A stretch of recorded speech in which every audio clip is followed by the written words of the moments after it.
di Masjid Surah Ageng Al-Fatah ini untuk mengikuti roadshow Madinah, tips dan trik kuliah di Universitas Islam Madinah. Insya Allah acara kita pada siang hari ini nanti akan sampai kurang lebih pukul 11:30.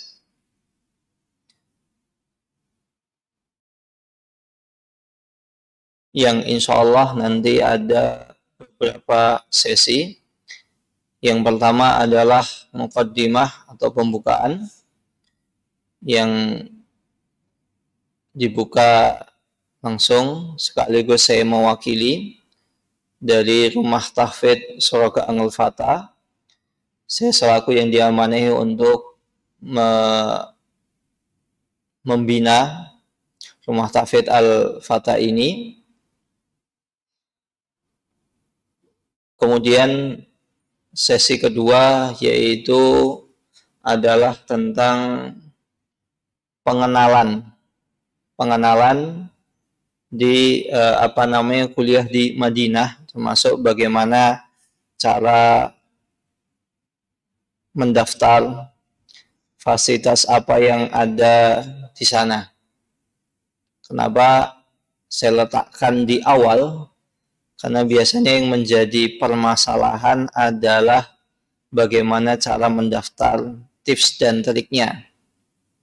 Insya Allah nanti itu sampai pukul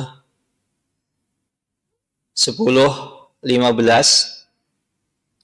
Kemudian selanjutnya adalah sesi kedua, yaitu tanya jawab sekitar 15 menit sampai pukul 10:30. Kemudian masuk ke sesi selanjutnya, yaitu tentang mengapa memilih Universitas Islam Madinah, kira-kira sampai pukul 11:15. Dan setelah itu kita masuk ke tanya jawab materi yang kedua, kemudian kita istirahat. Ikhwani fiddin, azani Allah wa iyyakum. Semoga acara yang kami adakan pada hari ini, pada tanggal 21 bulan Juli 2024 ini bisa bermanfaat untuk kita semua, sehingga antum bisa menemukan bagaimana trik dan tips yang akan disampaikan oleh Ustadz Raihan. Masya Allah, ini kebetulan beliau adalah alumni dari Rumah Tahfidz Al-Fatah, yang alhamdulillah beliau statusnya adalah mahasiswa aktif di Universitas Madinah Fakultas Hadis.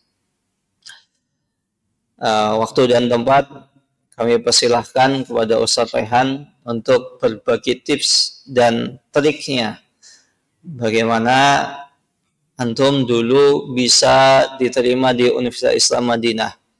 Mungkin ada bocorannya, ada amalan-amalan yang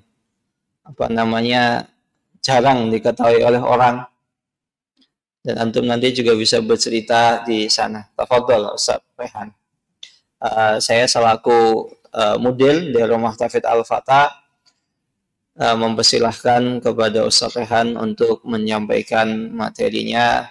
Waktu dan tempat kami persilahkan.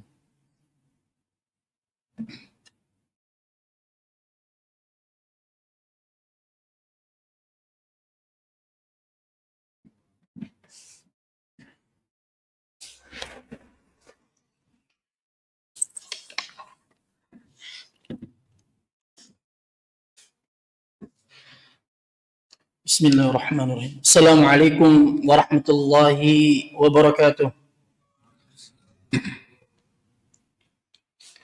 Innal hamdalillah nahmaduhu wa nasta'inuhu wa nastaghfiruh ونعوذ بالله من شرور أنفسنا ومن سيئات أعمالنا من يهده الله فلا مضل له ومن يضلل فلا هادي له أشهد أن لا إله إلا الله وأشهد أن محمدا عبده ورسوله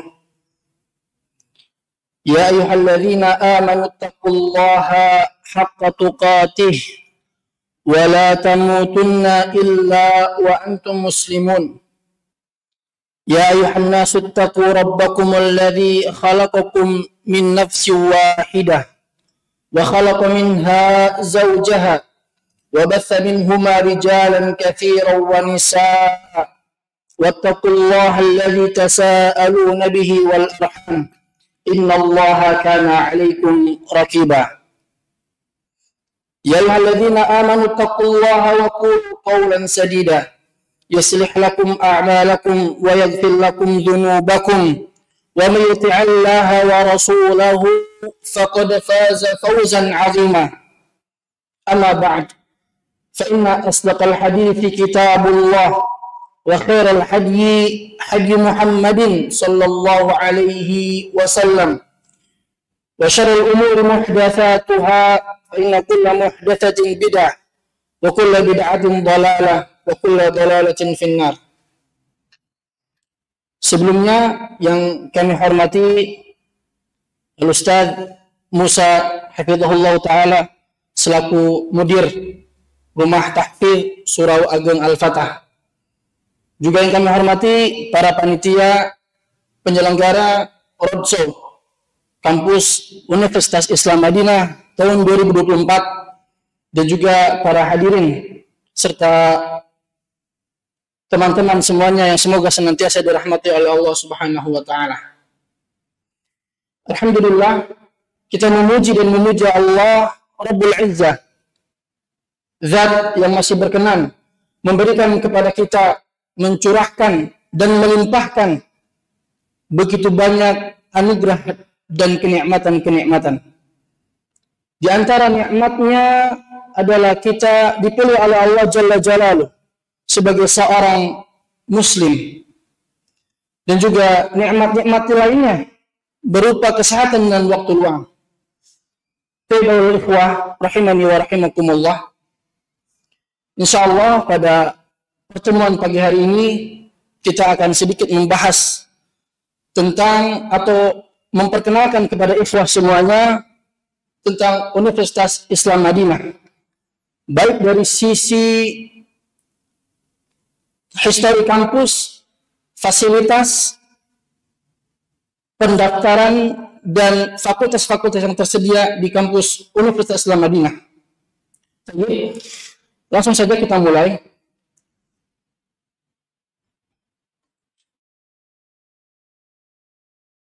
Pada pembahasan yang pertama ini kurang lebih kita memiliki ada 6 poin yang akan kita bahas.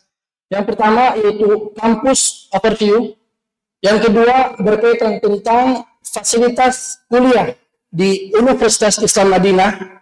Dan yang ketiga fakultas-fakultas yang tersedia di Universitas Islam Madinah. Yang keempat persyaratan atau berkas-berkas yang wajib dimiliki oleh setiap pendaftar. Dan yang kelima adalah tutorial pendaftaran. Dan poin yang keenam adalah tips dan trik yang insya Allah kita akan bahas satu persatu. Jadi untuk poin yang pertama berkaitan tentang kampus overview. Yang pertama yaitu lokasi kampus. Kampus Universitas Islam Madinah atau yang lebih kita kenal dengan sebutan UIN terletak di Provinsi Madinah. Jadi Madinah ini nama sebuah provinsi di kawasan Saudi, di Kerajaan Arab Saudi. Namanya salah satu provinsinya itu Provinsi Madinah. Sebagaimana kita ketahui bahwasanya di setiap provinsi memiliki kota. Contohnya seperti Provinsi Jawa Tengah. Kotanya apa aja? Ada Semarang apa ya? Semarang, Solo, dan lain sebagainya. Begitupun dengan Provinsi Madinah, di antara salah satu kota yang ada di Provinsi Madinah, namanya Kota Madinah. Dan Universitas Islam Madinah ini terletak di jantung kota Madinah. Kenapa kita katakan demikian? Karena tepat berseberangan dengan Universitas Islam Madinah atau UIN itu terdapat kantor atau tempatnya Gubernur Madinah. Dan juga alhamdulillah letak kampus Universitas Islam Madinah ini sangat dekat dengan Masjid An-Nabawi. Kurang lebih berjarak 6,5 km dari komplek Masjid An-Nabawi. Jadi alhamdulillah dengan jarak yang dekat ini kita mendapatkan kesempatan setiap harinya bisa melaksanakan salat di Masjid An-Nabawi. Yang kedua yaitu status Universitas Islam Madinah. UIN atau Universitas Islam Madinah merupakan universitas negeri di bawah naungan Kementerian Saudi Arabia yang memberikan beasiswa full kepada para mahasiswa yang terdiri dari 170 negara. Dan ini adalah nikmat juga kesempatan kepada kita yang diberikan oleh kampus. Barangkali di antara kita ada yang ingin mengenal kultur bahasa ataupun perbedaan dan adat istiadat. Kenapa demikian? Karena di UIN itu sendiri terdapat kurang lebih 170 negara dari setiap mahasiswa yang ada.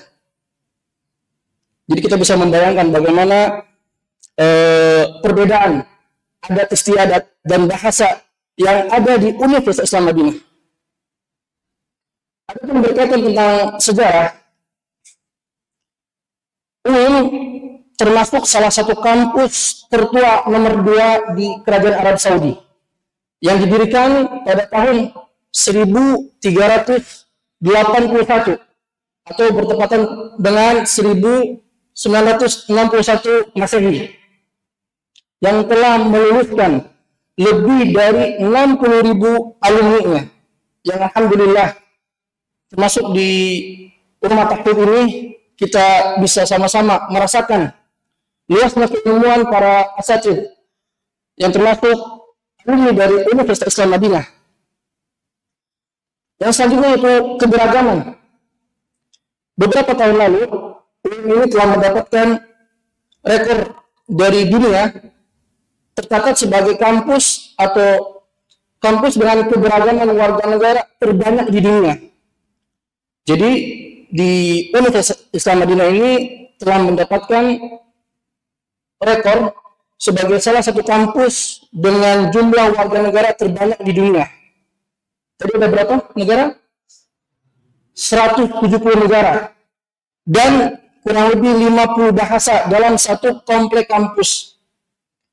Dan ini kita katakan sebagai nikmat yang sangat besar dari Allah Subhanahu wa taala. Untuk siapa? Untuk kita nantinya yang dinyatakan lulus di Universitas Islam Madinah. Kenapa? Karena di dalam kampus itu kita bisa mengenal saudara-saudara kita, mengenal perbedaan antara kita dengan mereka, baik dari sisi bahasa, adat istiadat, kebiasaan, dan kebudayaannya.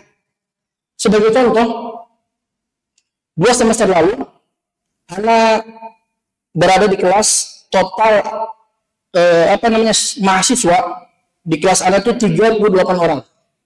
6 orang dari Indonesia dan sisanya semua berbeda negara. Ada yang dari Italia, Prancis, Cina, Jepang, Amerika, dan lain sebagainya. Ini sebuah nikmat dari Allah. Kita dipertemukan dengan saudara-saudara kita dari penjuru dunia. Bahkan kita bisa belajar dari mereka tentang apa? Tentang keadaan kaum muslimin di beberapa negara yang statusnya sebagai minoritas. Ini adalah poin pertama tentang roadshow kita, yaitu kampus overview. Kita telah membahas tadi tentang lokasi kampus yang letaknya kurang lebih 6,5 km dari komplek Masjid An-Nabawi. Juga kita telah menyebutkan tadi jumlah mahasiswa yang ada di UIN tersebut kurang lebih ada 170 negara. Tentang sejarah pun secara singkat telah kita sebutkan, dan tentang keberagaman pun telah kita sebutkan. Kita beranjak ke bagian kedua, yaitu fasilitas. Fasilitas yang disediakan oleh kampus Universitas Islam Madinah yang diberikan kepada seluruh mahasiswanya yang dinyatakan resmi lulus. Fasilitas pertama yaitu full beasiswa. Apa saja beasiswa yang diberikan oleh kampus Universitas Islam Madinah? Yang pertama adalah kuliah gratis. Sempat kemarin berita viral tentang naiknya biaya UKT. Alhamdulillah, ketika antum dinyatakan lulus di Universitas Islam Madinah, antum tidak lagi memikirkan UKT, antum tidak lagi memikirkan biaya semester dan lain sebagainya. Karena apa? Biaya kuliah di Universitas Islam Madinah seluruhnya gratis, beasiswa. Dan yang kedua, tempat tinggal. Ini Masya Allah banget. Kita diberikan, selain kita difasilitasi pendidikan gratis, kita pun diberikan tempat tinggal berupa apartemen gratis. Jadi ketika kita dinyatakan lulus, kita sudah tidak lagi memikirkan di mana saya harus tinggal. Karena kebanyakan mahasiswa seperti itu ya. Ketika dinyatakan lulus di sebuah kampus, terkadang dia harus memikirkan di mana dan bagaimana saya tinggal. Nah, ketika antum insya Allah kelak nanti dinyatakan lulus di Universitas Islam Madinah, selain antum mendapatkan kuliah gratis, tempat tinggal pun gratis. Antum sampai di kota Madinah, antum sampai di universitas, gak lama antum akan diberikan kunci kamar secara gratis. Bahkan selain kuliah gratis, tempat tinggal gratis, antum pun diberi apa? Uang saku. Atau orang lain lebih mengenalnya gaji katanya. Atau kita nyebutnya dengan mukafah. Jadi setiap bulannya seluruh mahasiswa diberikan oleh kampus uang mukafah atau uang saku. Ketika kita kalkulasikan ke rupiah, kurang lebih 3,5 juta. Alhamdulillah. Kita diberikan fasilitas belajar gratis, kita juga diberikan tempat tinggal gratis, diberikan uang saku setiap bulannya sebesar kurang lebih 3.500.000. Masya Allah. Bahkan ikhwah, sekalipun ketika kita libur, uang tetap masuk setiap bulannya. Alhamdulillah sekarang libur. Dan Masya Allah, uang mukafah itu, walaupun kita libur, tetap masuk ke rekening kita. Masya Allah. Alhamdulillah. Bahkan, kampus tidak hanya memberikan uang mukafah, ada juga namanya uang untuk membeli kitab. Masya Allah. Kuliah gratis. Tempat tinggal kita nggak mesti nyari lagi. Karena mungkin sebagian saudara-saudara kita yang kuliah di luar negeri, misalnya Mesir ataupun Yaman, mereka masih harus mencari di mana tempat tinggal dan bagaimana saya tinggal di sana. Tapi ketika antum dinyatakan lulus di Madinah, antum sudah tidak perlu lagi memikirkan itu. Masya Allah. Kuliah gratis, tempat tinggal gratis, uang saku bulanan, hatta ketika antum libur, uang tetap masuk. Selain uang saku bulanan, antum pun dijamin uang untuk membeli buku atau kitab. Masya Allah. Jadi antum ketika ingin membeli kitab, di sana itu tidak perlu mengeluarkan uang dari uang saku kita.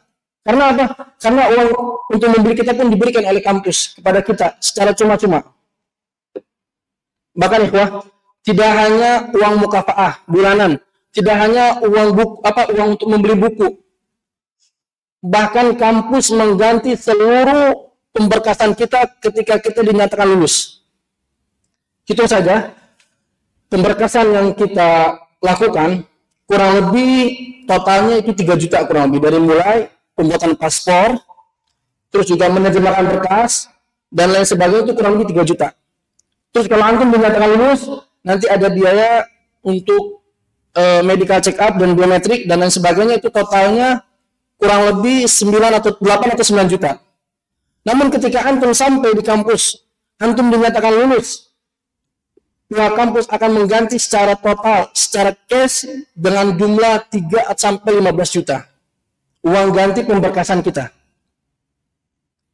Jadi, Masya Allah, pihak kampus sangat dermawan. Dan ini salah satu bukti bagaimana kedermawanan Kerajaan Arab Saudi. Dan bagaimana mereka sangat memuliakan para penuntut ilmu. Sampai hal-hal sedemikian itu pun diperhatikan. Bisa kita bayangkan, setiap tahunnya kita, setiap bulan kita tetap mendapatkan uang, hatta kita libur sekalipun, kita tetap mendapatkan uang.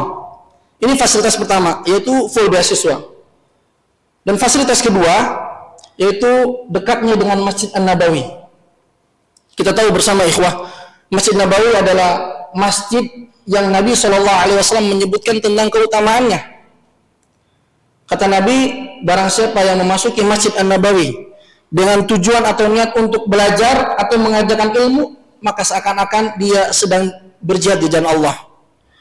Atau di dalam keutamaan yang lainnya, kata Nabi SAW, barang siapa yang sholat di Masjid Nabawi, maka baginya kebaikan yang setara dengan 1000 kali lipat dibandingkan sholat di masjid yang lainnya, kecuali Masjidil Haram.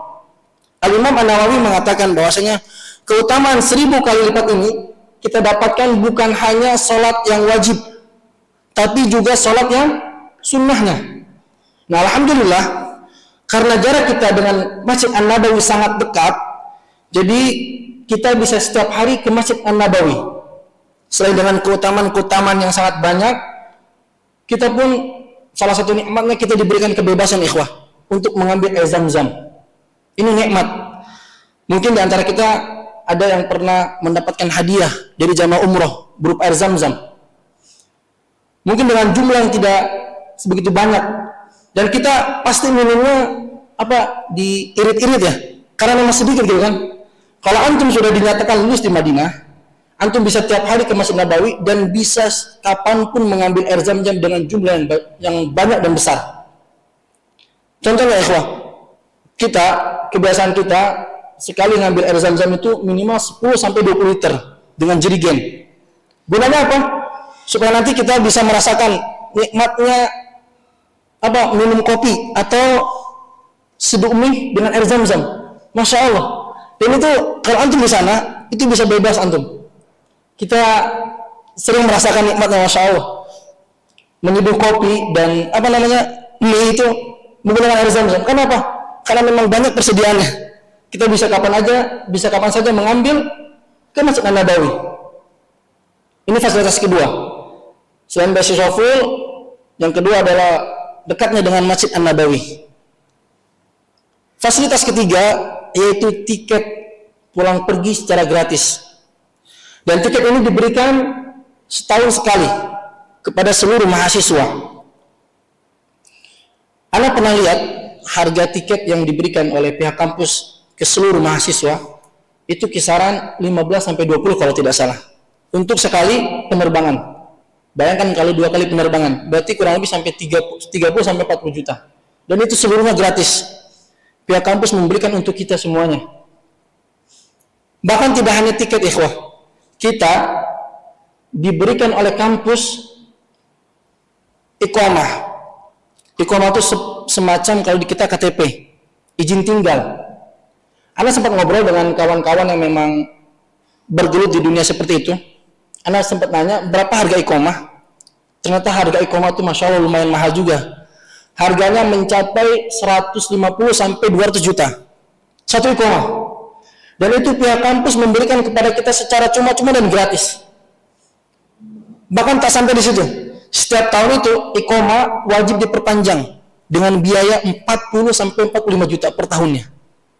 Dan itu semuanya gratis. Kementerian Saudi memberikan secara cuma-cuma untuk kita para penuntut ilmu. Jadi tadi kita telah sebutkan, selain kuliah yang gratis, tempat tinggal gratis, uang saku bulanan, bahkan sampai kita libur pun uang tetap masuk. Uang untuk membeli buku, uang mengganti pemberkasan kita, tiket pesawat, bahkan iqamah pun, izin tinggal kita, diurus semuanya oleh pihak kampus. Ini semuanya nikmat dari Allah Subhanahu wa Ta'ala. Dan salah satu fasilitas yang lainnya yang bisa kami katakan ini sebagai fasilitas terbesar yang kami dapatkan di Universitas Islam Madinah, itu apa? Ilmu agama. Ikhwah, kalau ada di antara antum yang pernah mengikuti tabligh akbar dari para masyayikh, rata-rata mereka semuanya rata-rata adalah dosen-dosen kami di Universitas Islam Madinah, yang mana mungkin ada di antara kita yang rela menempuh perjalanan jauh untuk hadir di tabligh akbar tersebut, betul kan? Tapi kita ketika sampai di Universitas Islam Madinah, kita bisa sangat mudah berjumpa dengan mereka, menghadiri kajian-kajian mereka, hafidhahumullah.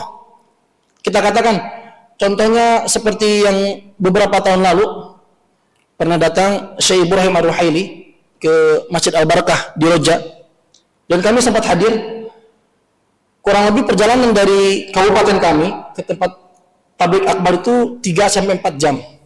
Bisa dibayangkan selama di perjalanan 3-4 jam, ketika nyampe tempat tabligh akbar rata-rata keburu capek karena memang jauhnya perjalanan. Tapi alhamdulillah biiznillah, ketika kita dinyatakan lulus di Universitas Islam Madinah, kita sangat mudah bertemu dengan beliau. Kita sangat mudah bertanya langsung kepada beliau, dan kita sangat mudah mengambil ilmu dari beliau. Dan kita katakan ini ada termasuk nikmat yang sangat besar bagi para mahasiswa, yaitu apa? Mudahnya mendapatkan ilmu dari sumbernya. Alhamdulillah.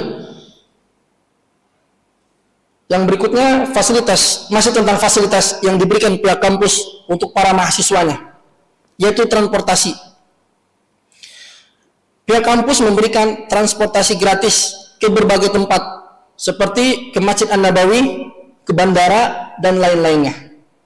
Jadi, tadi telah kita sebutkan bahwa jarak antara kampus Universitas Al-Madinah dengan Masjid An-Nabawi berapa kilo tadi? Jaraknya kurang lebih 6,5 km. Dan alhamdulillah, Masya Allah, setiap sorenya untuk pergi ke masjid kita dijemput oleh bis dari kampus. Bukan jemput, dihantarkan dari kampus pada asar, kita dihantar ke Masjid An-Nabawi setiap harinya, dan kembali dijemput pada isya. Masya Allah, itu semuanya gratis.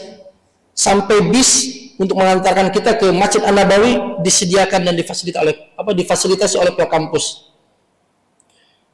Dan transportasi ini tidak hanya ke Masjid An-Nabawi, karena pihak kampus menyediakan transportasi gratis untuk mengantarkan kita ke bandara. Seperti kemarin kita pulang, jadi dari kampus ke bandara, itu alhamdulillah kita pun disediakan bis, dihantarkan oleh kampus menuju bandara. Dan bahkan ada program bulanan, kurang lebih 1 bulan sekali atau 2 kali, namanya Ma'alimul Madinah, atau bagi kita itu bisa disebut sebagai study tour. Itu acara rutin setiap bulan yang dilakukan oleh Universitas Islam Madinah, yang mana mengajak para mahasiswanya untuk bisa berkunjung ke tempat-tempat sejarah yang ada di kota Madinah. Dan ini semuanya gratis, ikhwah. Kita dihantarkan ke Masjid An-Nabawi, ke Gunung Uhud, ke Masjid Qiblatain, ke Kuba, dan sebagainya, ke tempat-tempat bersejarah di kota Madinah. Dan itu semuanya gratis. Pihak kampus memfasilitasi untuk kita semuanya secara gratis. Dan yang keenam, fasilitas yang disediakan oleh pihak kampus yaitu perpustakaan dengan koleksi buku yang sangat lengkap. Jadi misalnya ada di antara kita yang sudah mumet belajar dengan banyaknya lalu lalang orang lain, atau kita ingin ketenangan dalam belajar, kita bisa masuk ke perpustakaan yang disediakan oleh kampus. Dan perpustakaannya sangat besar, ikhwah. Kurang lebih 3 lantai kurang lebih setahunan. Dan kitabnya Masya Allah sangat lengkap sekali. Bahkan kitab-kitab umum pun tersedia di sana. Barangkali antum ingin sedikit memperdalami tentang ilmu dunia, teknik dan sebagainya, tersedia di sana kitab-kitabnya. Fasilitas yang ketujuh yaitu rumah sakit, jaminan kesehatan. Rumah sakit gratis bagi sivitas kampus UIN. Anda pernah punya cerita, ikhwah, bagaimana bentuk kepedulian, salah satu bentuk kepedulian dari kerajaan Arab Saudi dan bentuk pemuliaan mereka kepada para penuntut ilmu, yang mana pengalaman ini Anda rasakan pribadi. Jadi ketika itu Anda mengalami sakit kurang lebih 3-4 hari. Akhirnya Anda dibawa ke rumah sakit kampus. Dan perlu kita ketahui bahwasanya rumah sakit ini terkadang bukan hanya sivitas kampus yang berobat ke rumah sakit tersebut. Terkadang masyarakat Madinah di sekitar kampus mereka berobat di rumah sakit tersebut. Dan waktu itu Anda berobat ke kampus, ke rumah sakit kampus. Ketika mulai mendaftar dan konsultasi, ternyata pihak kampus langsung merujuk anak ke rumah sakit lain yang ada di luar kota, yang ada di luar kampus. Sampai di rumah sakit rujukan, anak langsung disediakan ruangan untuk isolasi. Sempat berpikir ini penyakit apa gitu kan? Kok sampai dibawa ambulan, dimasukkan ke ruangan isolasi, bahkan nggak lama di ruangan isolasi langsung dironsen. Masya Allah, setelah dironsen, diinfus, baru ada pihak rumah sakit yang datang ke anak dan mengabarkan bahwasanya ini cuma cacar katanya. Antum bisa bayangkan, biasanya kalau di tempat anak pribadi di kampung, orang yang cacar mungkin hanya pengobatan biasa Pak ya, tapi di Saudi Masya Allah, antum bisa pertama sampai dirujuk, antum disediakan ruangan isolasi, dironsen, diinfus, ternyata hanya cacar. Antum bisa bayangkan, Masya Allah, ini bentuk kepedulian, salah satu bentuk kepedulian dari dari pihak negara Saudi untuk siapa? Untuk para penuntut ilmu, dan bentuk kemuliaan. Masya Allah, sampai segitunya. Padahal hanya cacar. Mungkin di kampung antum kalau cacar, diapain biasanya? Kalau cacar, ya mungkin berobat ya, berobat biasa ke apotek gitu kan, beli obat minum dan obat salapnya gitu. Di sana enggak, ikhwah. Anak sampai pernah menangis, kok sampai seperti ini gitu, sakit apa sebenarnya? Ternyata ketika hasilnya keluar, hanya cacar katanya. Ya Allah. Terus juga fasilitas berikutnya tentang Universitas Islam Madinah, yaitu asrama. Jadi telah kita singgung, asrama nyaman yang gratis untuk mahasiswa.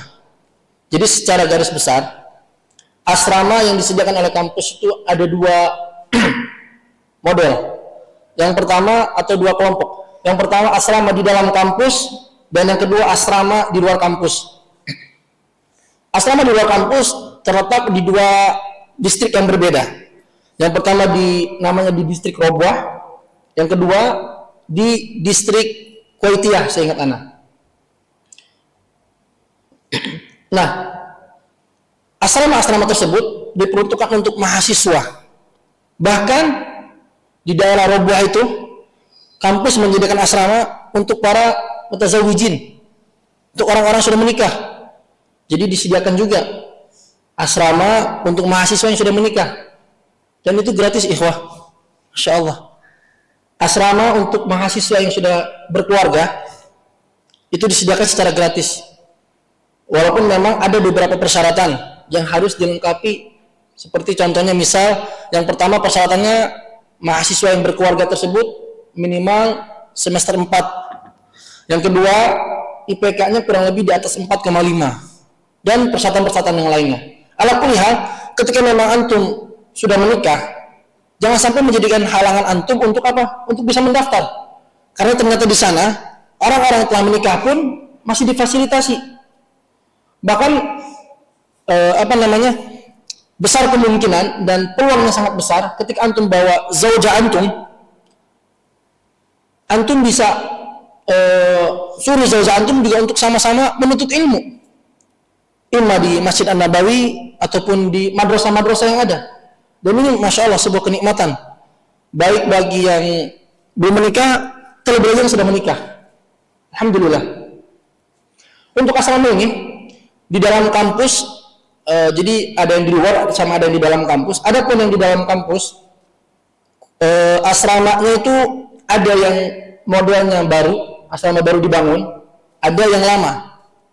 Dan alhamdulillah, anak masuk di asrama yang lama. Tapi walaupun asrama itu asrama lama, jadi asrama itu sempat dipakai oleh Ustadz Dr. Syafiq Rizal Basalamah dan ustadz-ustadz yang seangkatan dengan beliau. Dulu asramanya di situ. Dan sekarang anak menempati asrama tersebut. Walaupun asrama sudah lama, tapi Masya Allah masih sangat layak, ikhwah. Antum bisa bayangkan, satu kamar hanya 2-3 orang. Namun fasilitasnya Masya Allah, AC-nya 2, kipas yang besar itu 2 juga.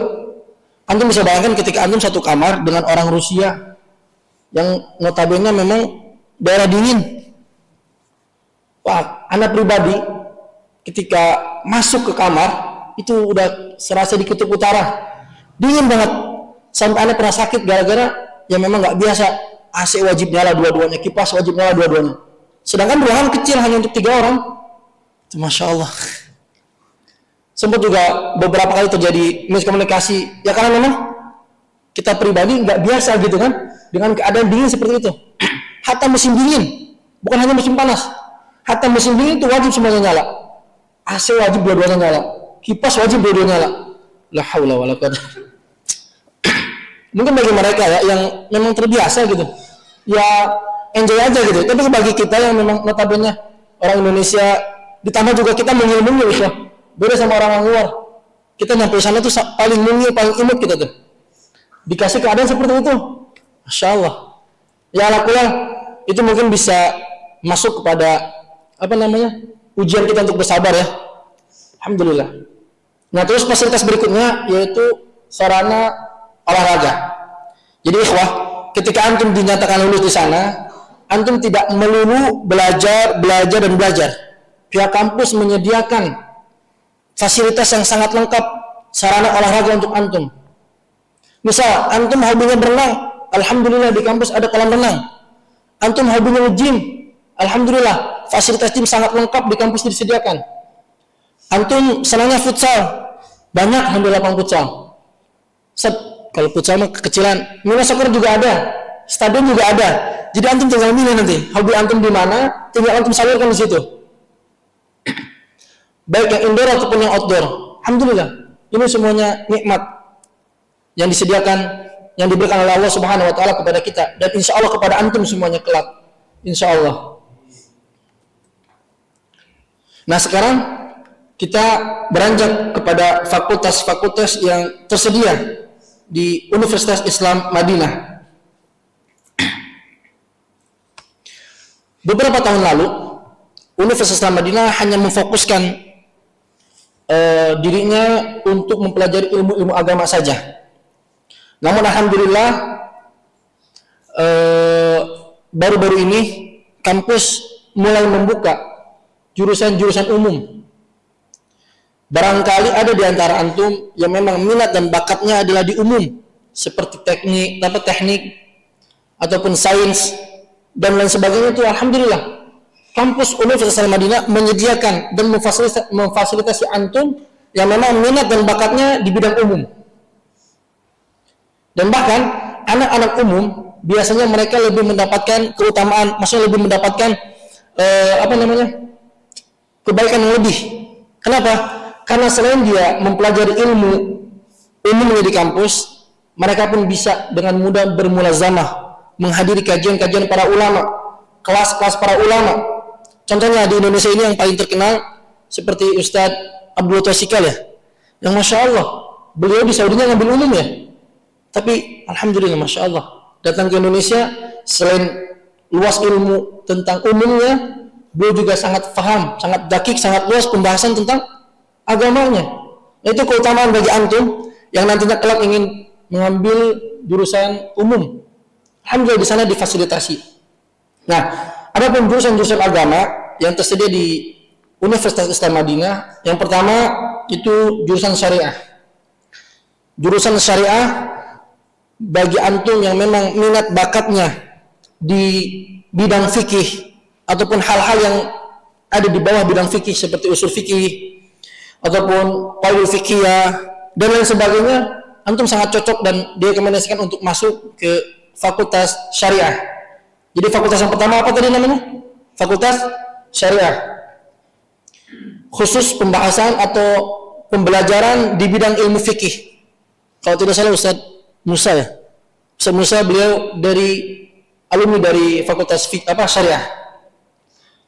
Misalnya antum tipe orang yang suka menghafal, kebetulan antum kan rumah tahfidz Al-Quran, pengennya memperdalam bidang Al-Quran, ada di sana fakultas Al-Quran.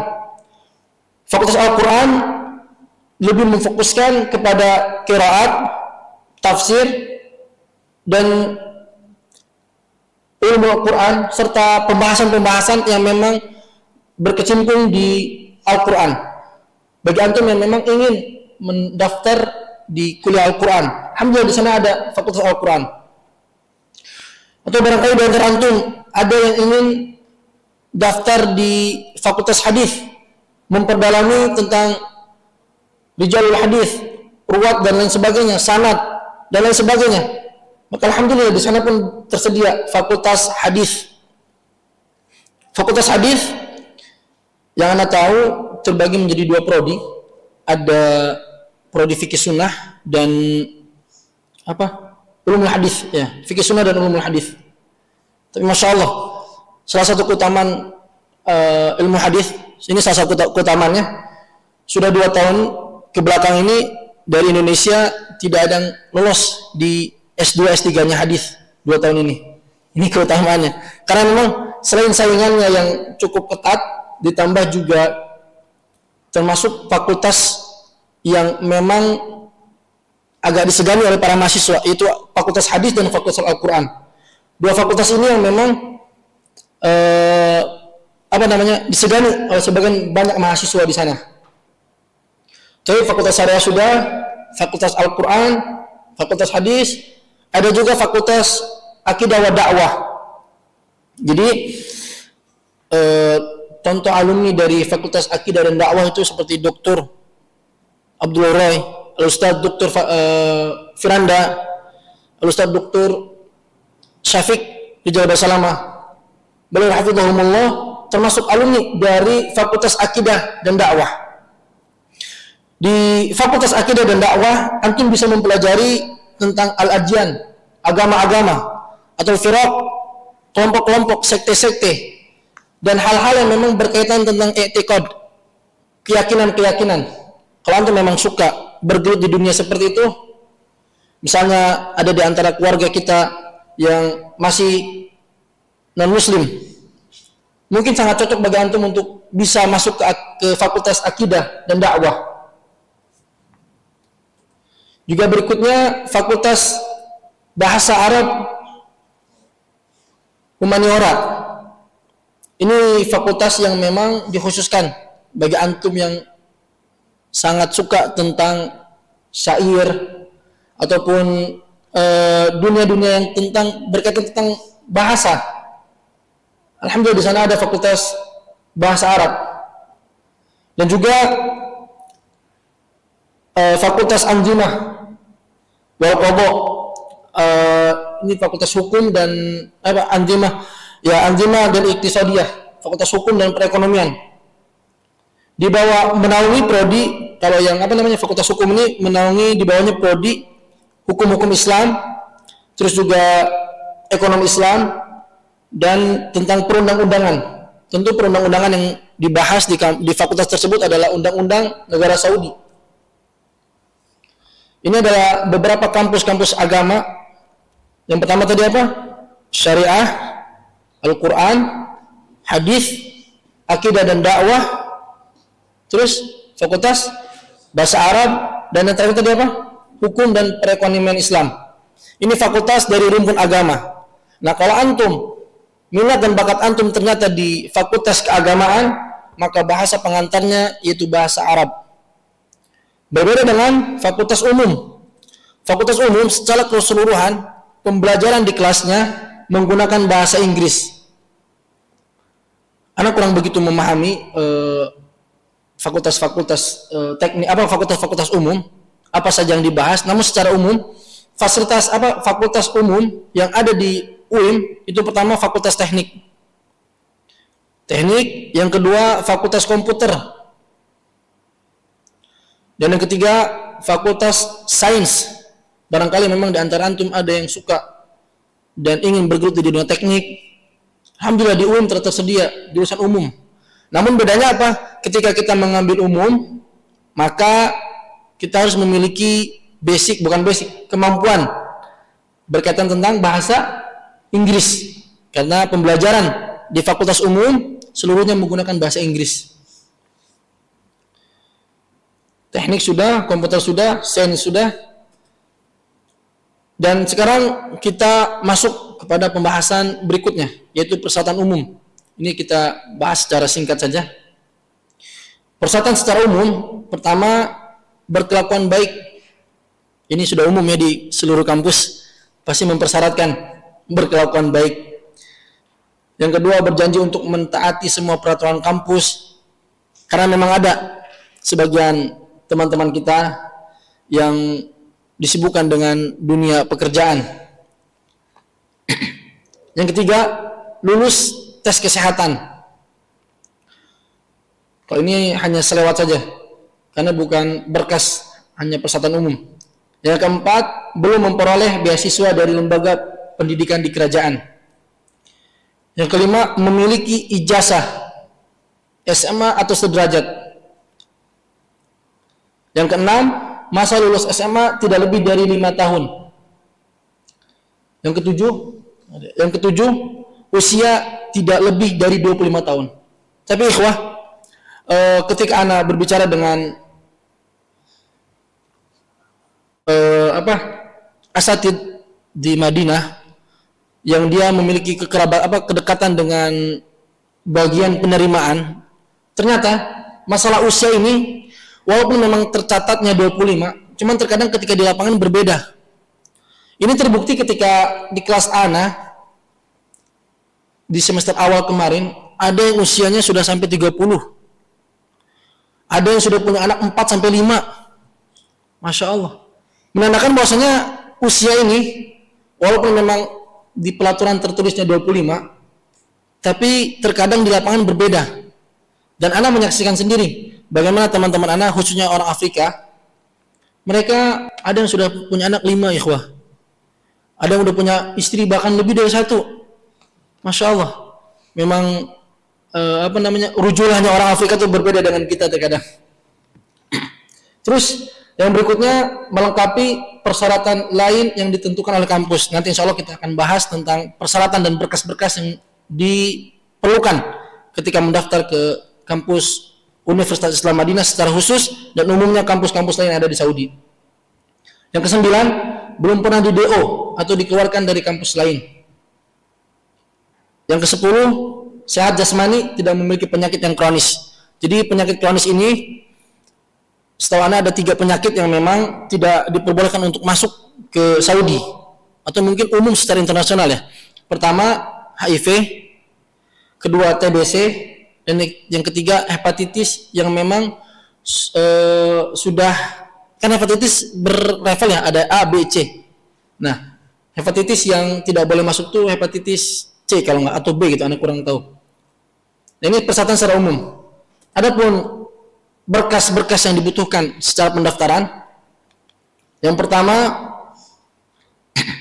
yaitu pas foto dengan rasio 4,6 dengan latar belakang warna putih, pakaian berkerah, sopan dan rapih, dan tidak menggunakan atribut kepala. Jadi yang pertama, pas foto berlatar belakang putih, pakaian berkerah, sopan dan rapi, dan tidak memakai atribut kepala seperti peci, kopiah dan lain sebagainya, kecuali bagi akhwat. Setelah pas foto, yang kedua itu ijazah SMA atau yang sederajat dengan ijazah SMA. Seperti apa? Pakai C. Karena anak pribadi ketika mendaftar itu menggunakan ijazah pakai C. Dan alhamdulillah bisa ya. Jadi ketika misalkan antum hanya bermodalkan paket C, insya Allah peluang masih terbuka untuk antum. Karena anak pribadi dan beberapa kawan anak, kita semuanya menggunakan ijazah paket C. Rata-rata teman-teman ada yang menggunakan paket C dan alhamdulillah diterima. Boleh mengajukan pendaftaran tanpa ijazah bagi kelas 3 SMA dengan syarat melengkapi ijazah di tahun berikutnya. Jadi syarat pertama itu pas foto, yang kedua ijazah, yang ketiga transkrip nilai. Jadi nilai yang ada di belakang ijazah, transkrip nilai yang ada di belakang ijazah. Yang selanjutnya paspor, pas foto, ijazah, transkrip nilai yang ada di belakang ijazah, paspor. Terus yang kelima, surat keterangan sehat diunggah tidak lebih dari 6 bulan saat diterbitkan. Jadi surat sehatnya terbatas waktunya, Tidak boleh lebih dari 6 bulan setelah diterbitkan. Kalau sudah lebih, maka antum wajib bikin atau membuat yang baru. Dari mana dapatnya surat kesehatan ini? Surat kesehatan bisa antum dapatkan pertama baik di puskesmas, klinik, ataupun rumah sakit. Itu untuk surat kesehatan. Berkas selanjutnya yaitu terjemahan surat keterangan sehat. Berkas selanjutnya itu akte kelahiran. Akte kelahiran. Jadi tadi surat keterangan sehat, akte kelahiran. Dan yang selanjutnya surat keterangan kelakuan baik SKKB. Bagi antum yang memang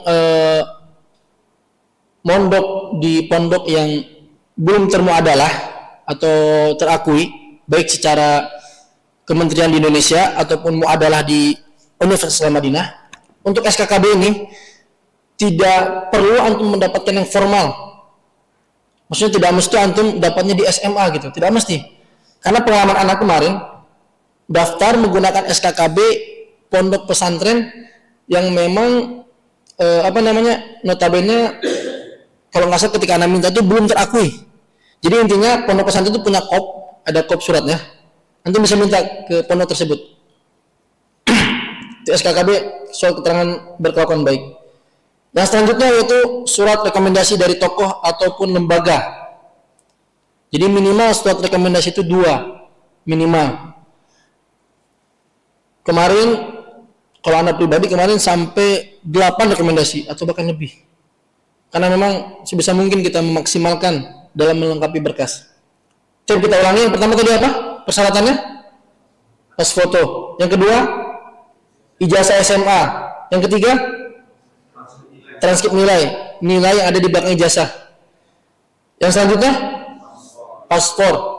Yang selanjutnya, itu surat kesehatan, terus akte kelahiran dan SKKB atau surat keterangan berkelakuan baik. Yang terakhir, rekomendasi baik dari tokoh ataupun lembaga. Dan semua berkas ini ikhwah, semua berkas yang tadi antum tulis itu semuanya diterjemahkan kecuali paspor. Jadi semua berkas yang tadi antum kumpulkan itu semuanya diterjemahkan kecuali paspor.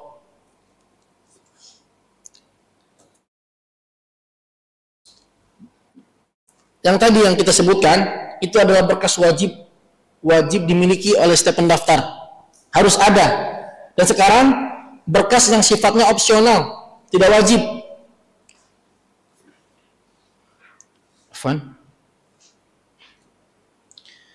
Yang pertama SKCK.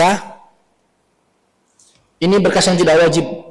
SKCK, dokumen syahadah atau sertifikat kemampuan antum. Antum masukkan saja. Ana dulu sampai masukin sertifikat juara futsal, basket, ana masukkan semuanya. Ana kalau intinya syahadah, ana masukkan semuanya. Ana terjemahkan, ana masukkan semuanya. Walaupun nggak masuk akal ya. Juara futsal, basket, ana masukkan semuanya. Terus juga sertifikat kemampuan bahasa Arab. Ini memang sifatnya tidak wajib, tapi kalau memang antum punya, kalau bahasa Arab itu TOEFL atau apa? TOEFL ya? TOEFL. Dan itu tidak perlu resmi, tidak perlu harus sebut tanda tangan dan sebagainya, tidak perlu. Intinya di sertifikat tersebut menyatakan bahwasanya kemampuan bahasa Arab antum sekian dan sekian. Itu bisa antum masukkan.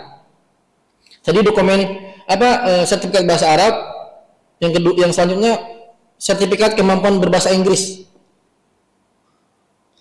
Nah, untuk pendaftar yang mendaftar di fakultas umum, sertifikat kemampuan bahasa Inggris itu wajib. Adapun yang mengambil rumpun agama itu tidak wajib. Ingat, yang mengambil jurusan umum itu wajib memiliki sertifikat kemampuan bahasa Inggris. TOEFL ya itu ya namanya. Ya, TOEFL.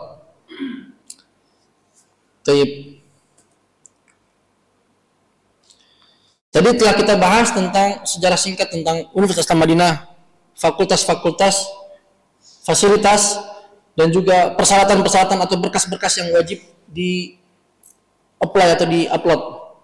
Nah, sekarang alur pendaftarannya. Alur pendaftaran Universitas Islam Madinah kurang lebih 2 atau 3 tahun ke belakang ini, jadi alhamdulillah pihak Kementerian Saudi memiliki terobosan baru, yang mana tahun-tahun sebelumnya pendaftaran universitas di Saudi itu melalui website kampusnya secara langsung. Misalnya, si fulan ingin daftar ke Ummul Qura Mekah, maka dia harus mengunjungi website Ummul Qura Mekah. Begitupun ketika dia ingin daftar ke Universitas Islam Madinah, maka dia harus masuk dan berkunjung ke website resmi kampusnya.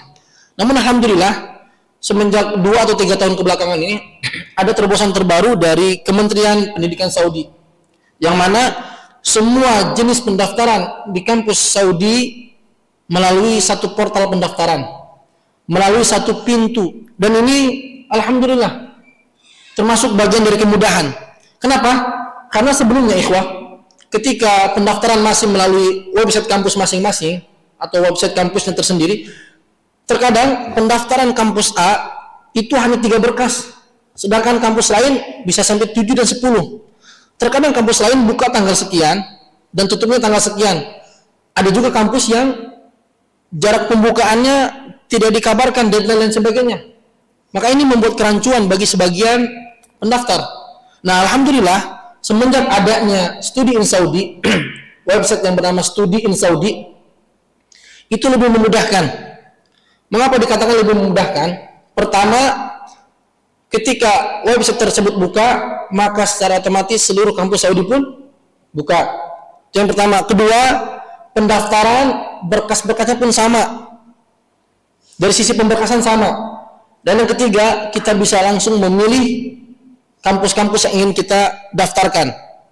Jadi di halaman, kalau nggak salah di halaman terakhir sebelum kita keluar dari website, itu kita diharuskan memilih kampus yang ingin kita daftar. Misalnya si fulan ini sudah mengapply berkas dan sebelum sampai di akhir website itu kita disuruh untuk memilih kampus-kampus yang kita inginkan. Dan kalau nggak salah maksimal 5 kampus yang kita pilih.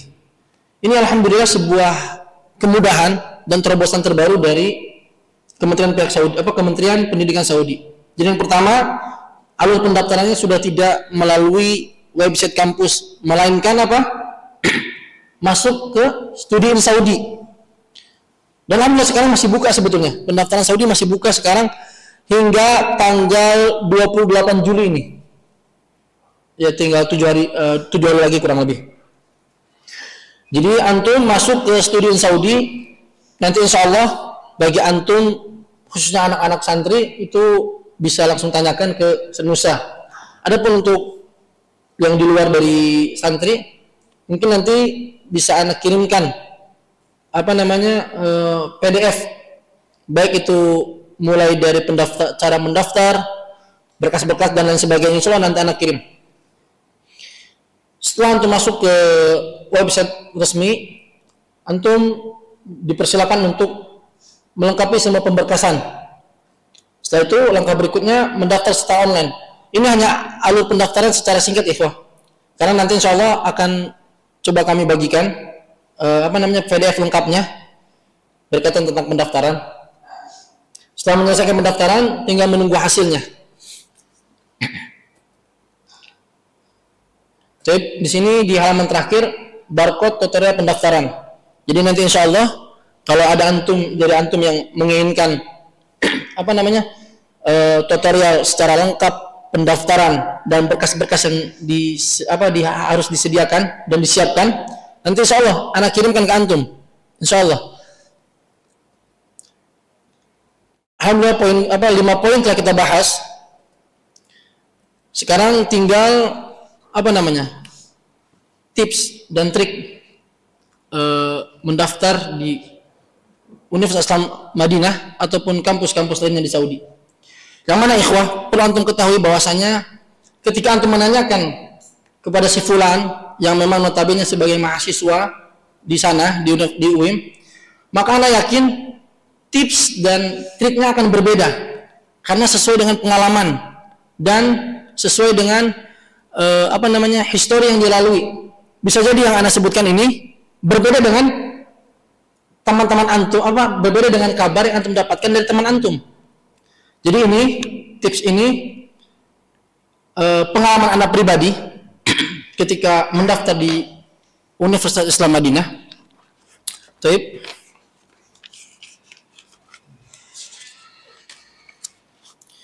Yang pertama ikhwah, berkaitan tentang tips dan triknya. Yang pertama yaitu antum harus menghadirkan keyakinan dalam diri antum semuanya bahwasanya mendaftar di Universitas Islam Madinah ataupun di kampus-kampus lainnya yang ada di Saudi, ketika antum dinyatakan lulus, maka itu semuanya adalah rizki dan turun dari Allah Subhanahu wa taala. Ini harus antum tanamkan dalam hati antum dan jiwa antum, bahwasanya itu semua adalah karunia dan rizki dari Allah Subhanahu wa taala. Karena memang kita bisa keterima di kampus yang kita inginkan di Saudi, itu benar betul-betul murni karunia dari Allah Subhanahu wa taala. Itu yang pertama. Yang kedua, kita berusaha untuk melengkapi berkas-berkas kita. Berkas yang tadi kita sebutkan, kita berusaha untuk melengkapinya, baik itu berkas yang sifatnya wajib ataupun opsional. Ana pribadi ikhwah, ketika berusaha untuk melengkapi berkas, ana selalu berusaha untuk memberikan yang terbaik. Karena apa? Karena kita tahu bahwasanya saingan kita untuk bisa lolos itu bukan hanya teman sekamar pondok kita, bukan hanya teman di kabupaten kita, atau bahkan bukan hanya teman satu negara kita, tapi seluruh penuntut ilmu yang ada di penjuru dunia. Maka sudah sangat pantas dan sudah sangat wajib ketika kita benar-benar memberikan atau mencurahkan yang terbaik dalam mengumpulkan berkas. Jadi jangan sampai antum menilai, ini kan sifatnya berkas opsional, nggak wajib, jadi nggak usah lah. Jangan seperti itu. Kalau memang mudah antum dapatkan, antum usahakan. Seperti tadi pemberkasan masalah rekomendasi. Rekomendasi itu memang minimalnya itu 2. Tapi kalau bisa kita jangan mengambil angka terkecil.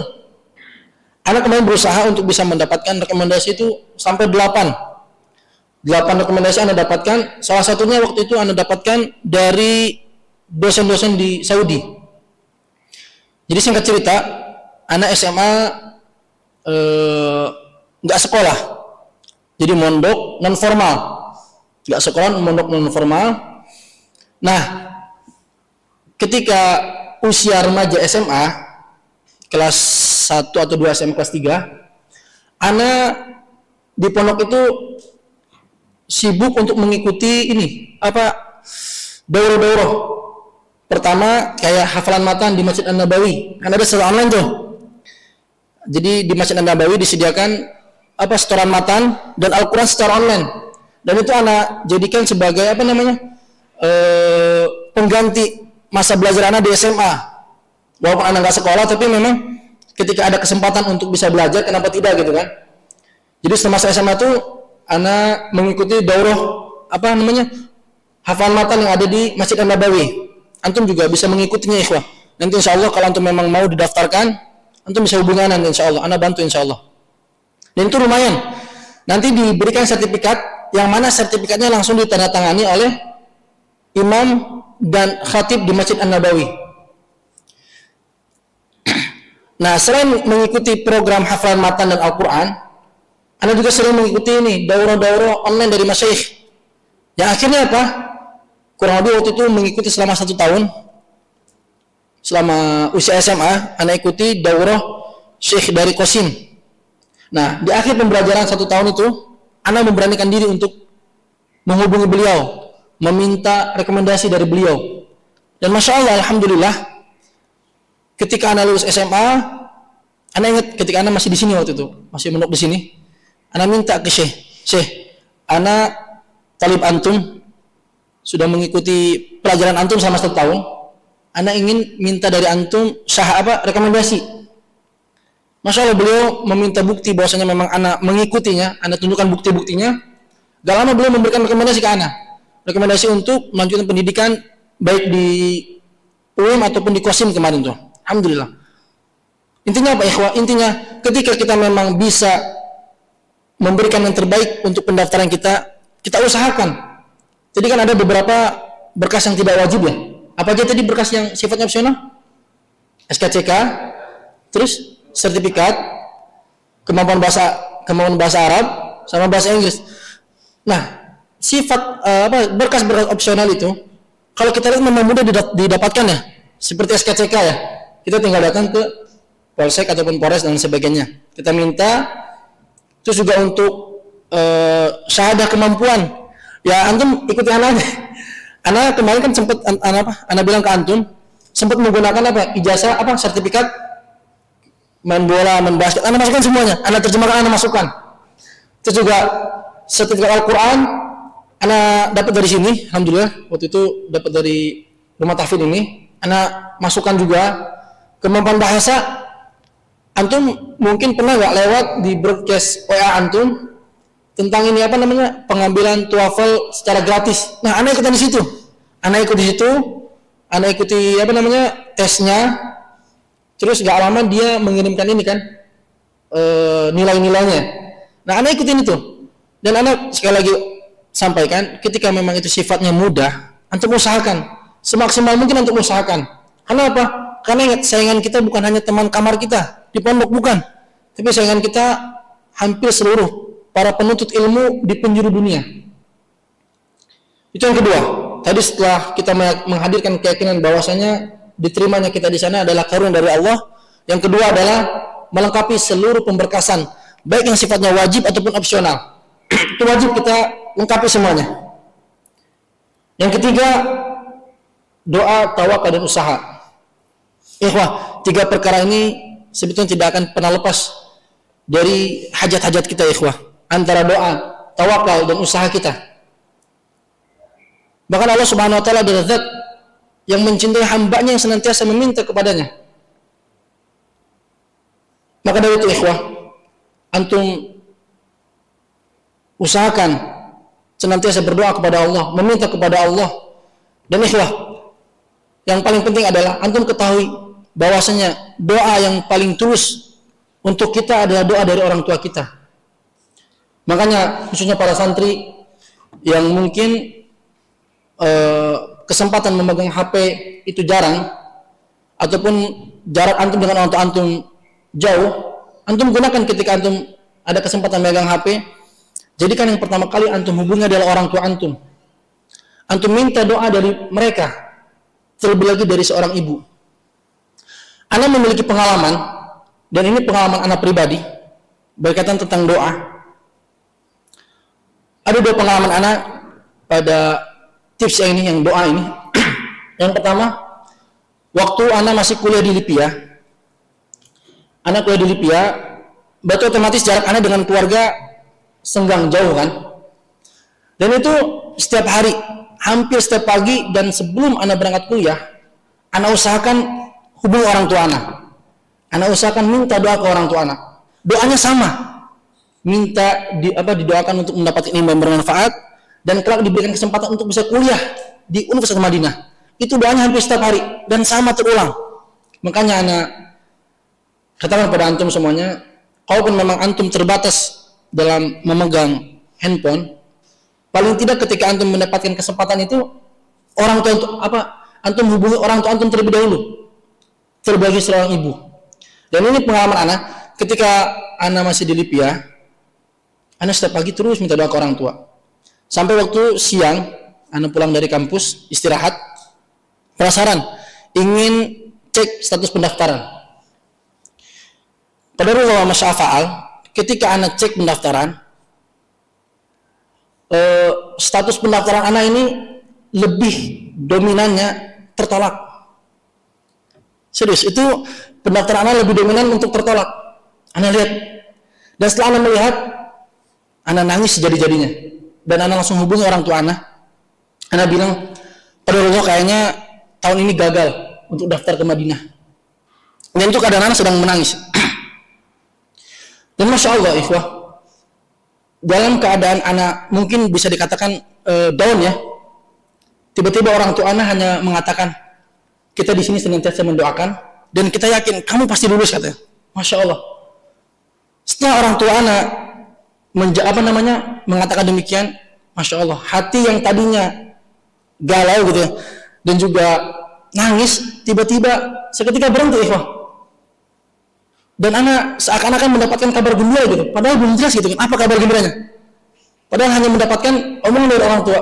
Kita di sini kita di sini senantiasa mendoakan dan kita yakin kamu lulus katanya.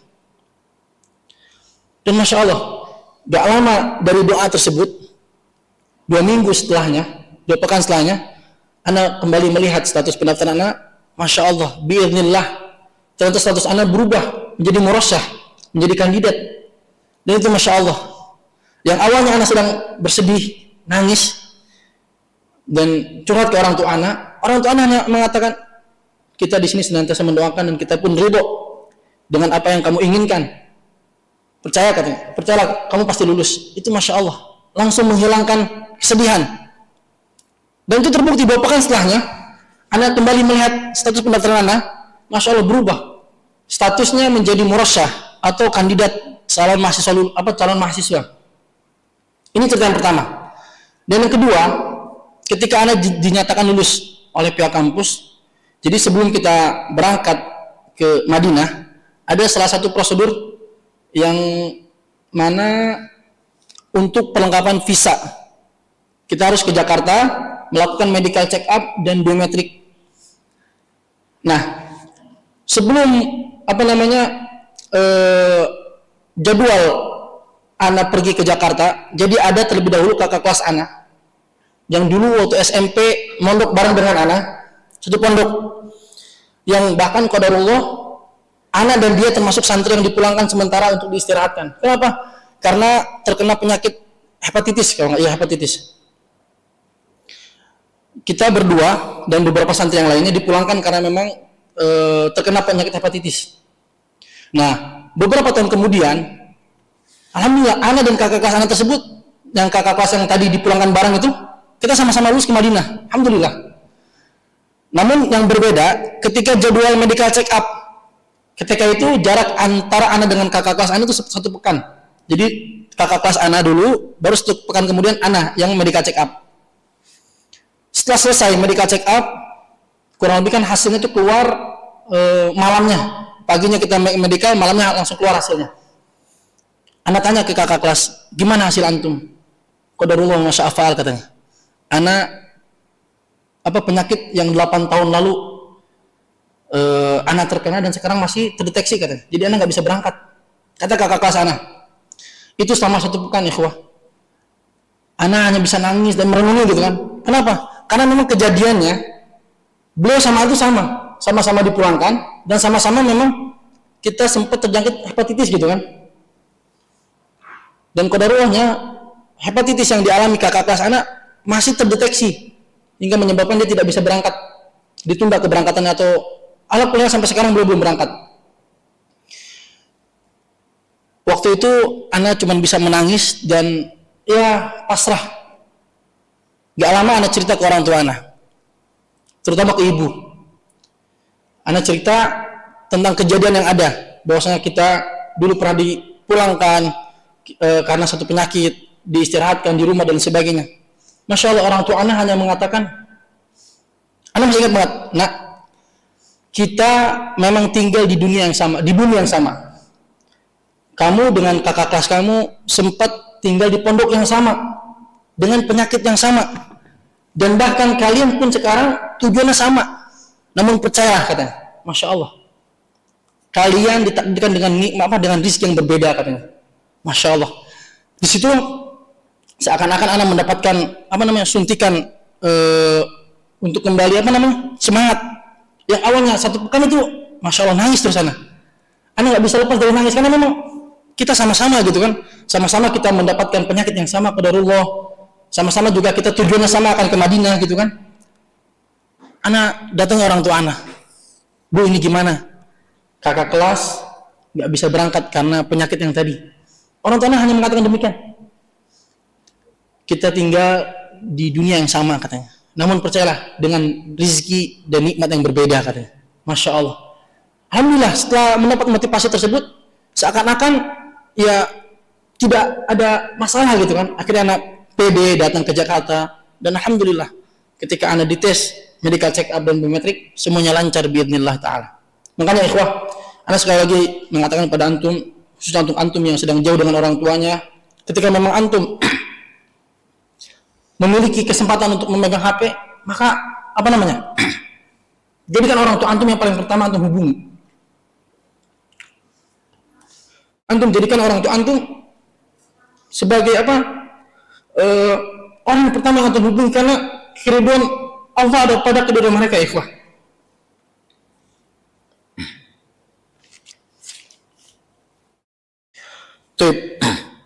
Itu mungkin tips dan trik yang ketiga. Ada pun yang terakhir, antum berusaha senantiasa agar orang tua antum ridho dengan langkah dan tujuan hidup antum. Antum berusaha agar orang tua antum senantiasa ridho dengan langkah kaki antum.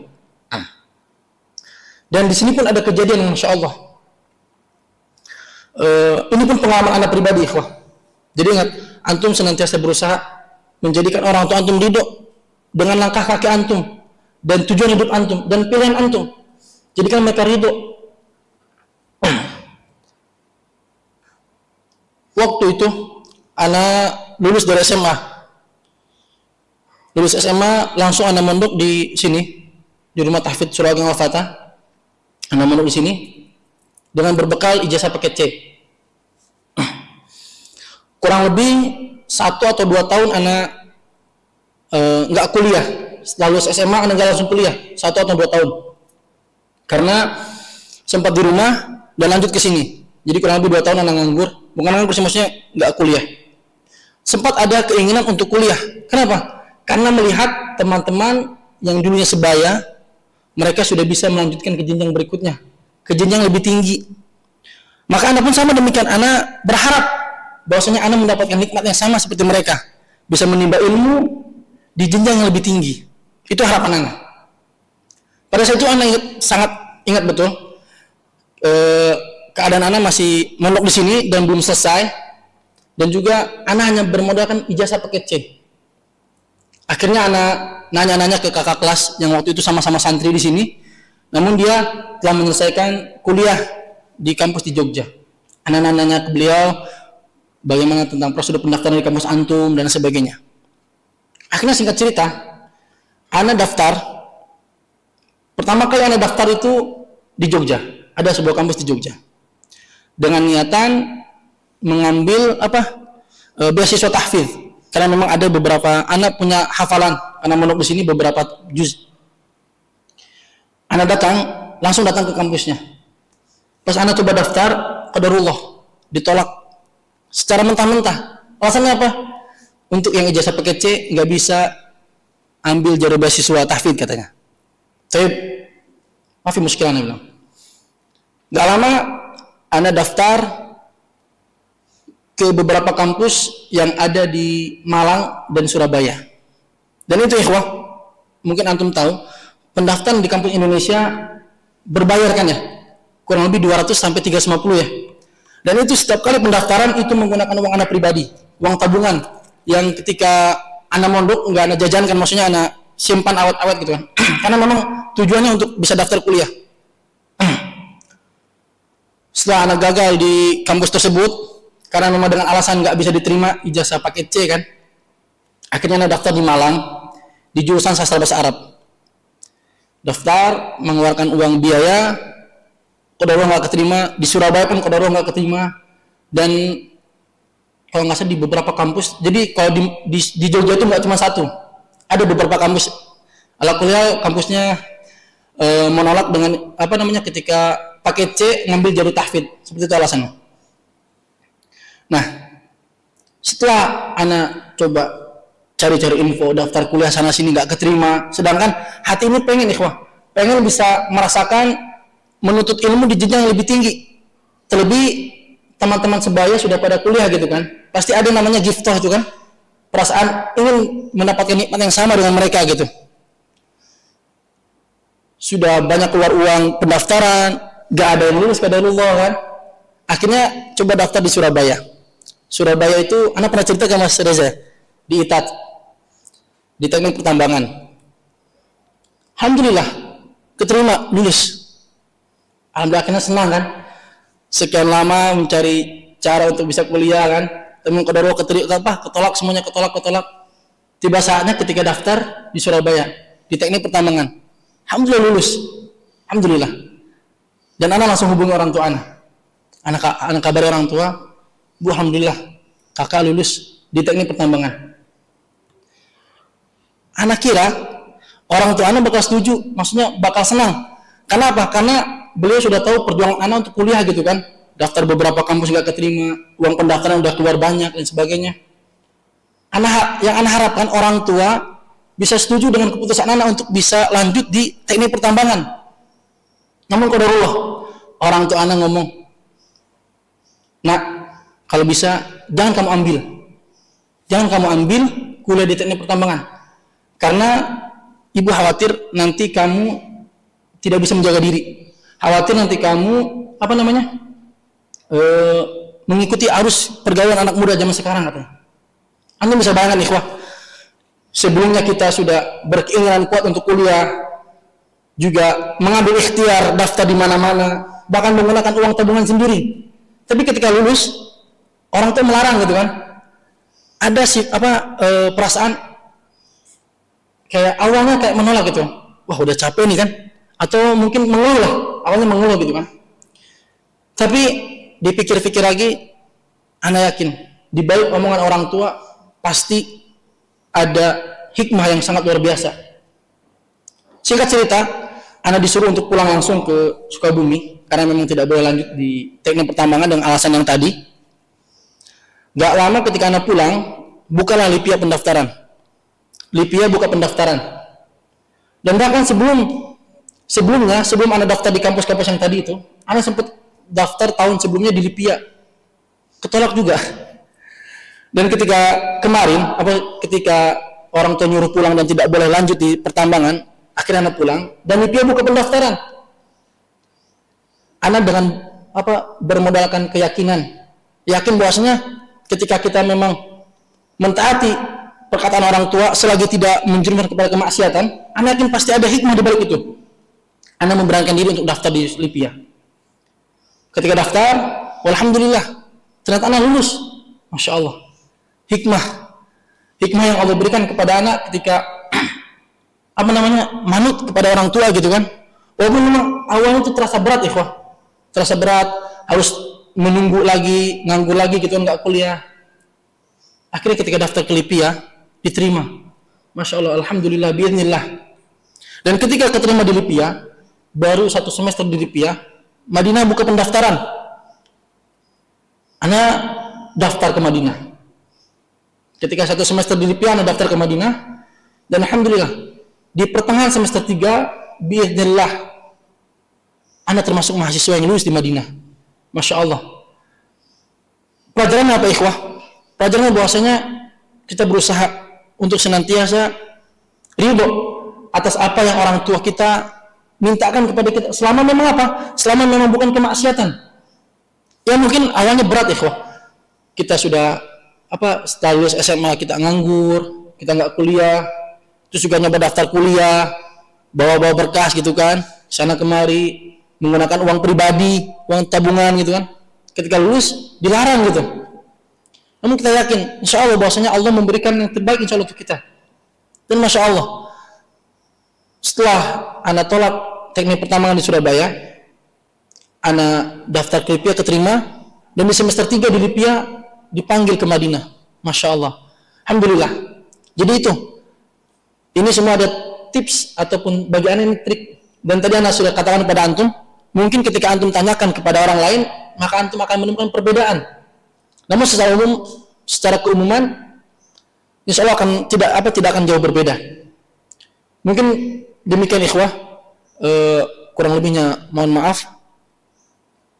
Kami tutup. Ini saja tanya jawab. Kita lanjutkan ke acara berikutnya, itu tanya jawab. Tafadhol bagi ikhwah yang ingin bertanya, tapi pertanyaannya kita batasi. Batasi apa maksudnya? Kami tidak menerima pertanyaan di luar materi dan pembahasan. Jadi pertanyaan kita kali ini dibatasi oleh materi. Fahim? Jadi antum tafadhol bertanya, nanti kalau tidak bisa ana arahkan ke Ustaz Musa. Jadi pertanyaannya terbatas oleh materi. Di luar materi Anda tidak bisa menjawabnya. Jadi tafadhol bagi ikhwah yang ingin bertanya seputar pendaftaran di kampus Saudi. Tafadhol barakallahu fikum.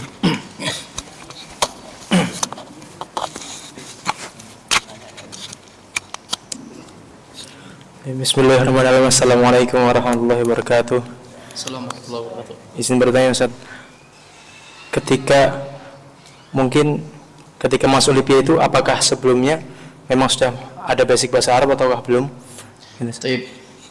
Ketika masuk ke Libya apakah sudah punya basic bahasa Arab atau belum? Dikatakan basic ada, alhamdulillah sedikit.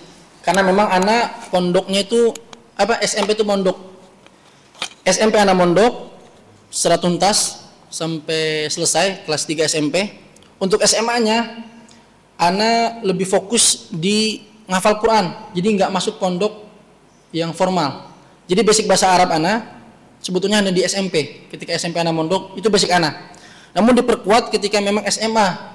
Tadi ana katakan ana sering mengikuti daurah-daurah yang memang terstruktur dari para masyayikh gitu kan. Sedikit-sedikit dengan tujuannya untuk tetap mempertahankan bahasa Arab ya.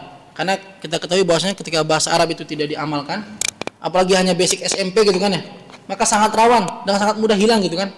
Nah itu dia. Jadi basic ana bahasa Arab hanya di SMP, terus dilanjutkan ketika SMA, itu pun bukan di pondok belajarnya, tapi mendengarkan kajian-kajian. Nah, seperti itu. Semoga bisa dipahami. Barakallahu fikum. Tafadhol. Bagi antum yang ingin bertanya, kami persilahkan.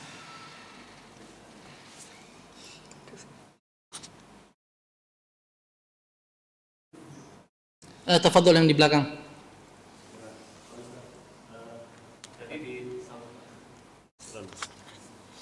Gimana nih? Dua-duanya juga. Bismillah. Afwan Ustaz, tadi disampaikan bahwa pas pendaftaran via portal itu Ustaz. Iya. Itu kan maksimal 5 kampus ya Ustaz. Iya, maksimal 5 kampus. Apakah ini ada misalnya tahun sekarang ini 5 kampus Ustaz. Tahun depan ada maksimal lagi nggak Ustaz? Apa berkurang nggak jatahnya gitu Ustaz?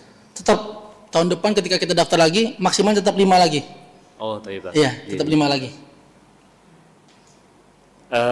Satu lagi sih Ustaz. Fadhol.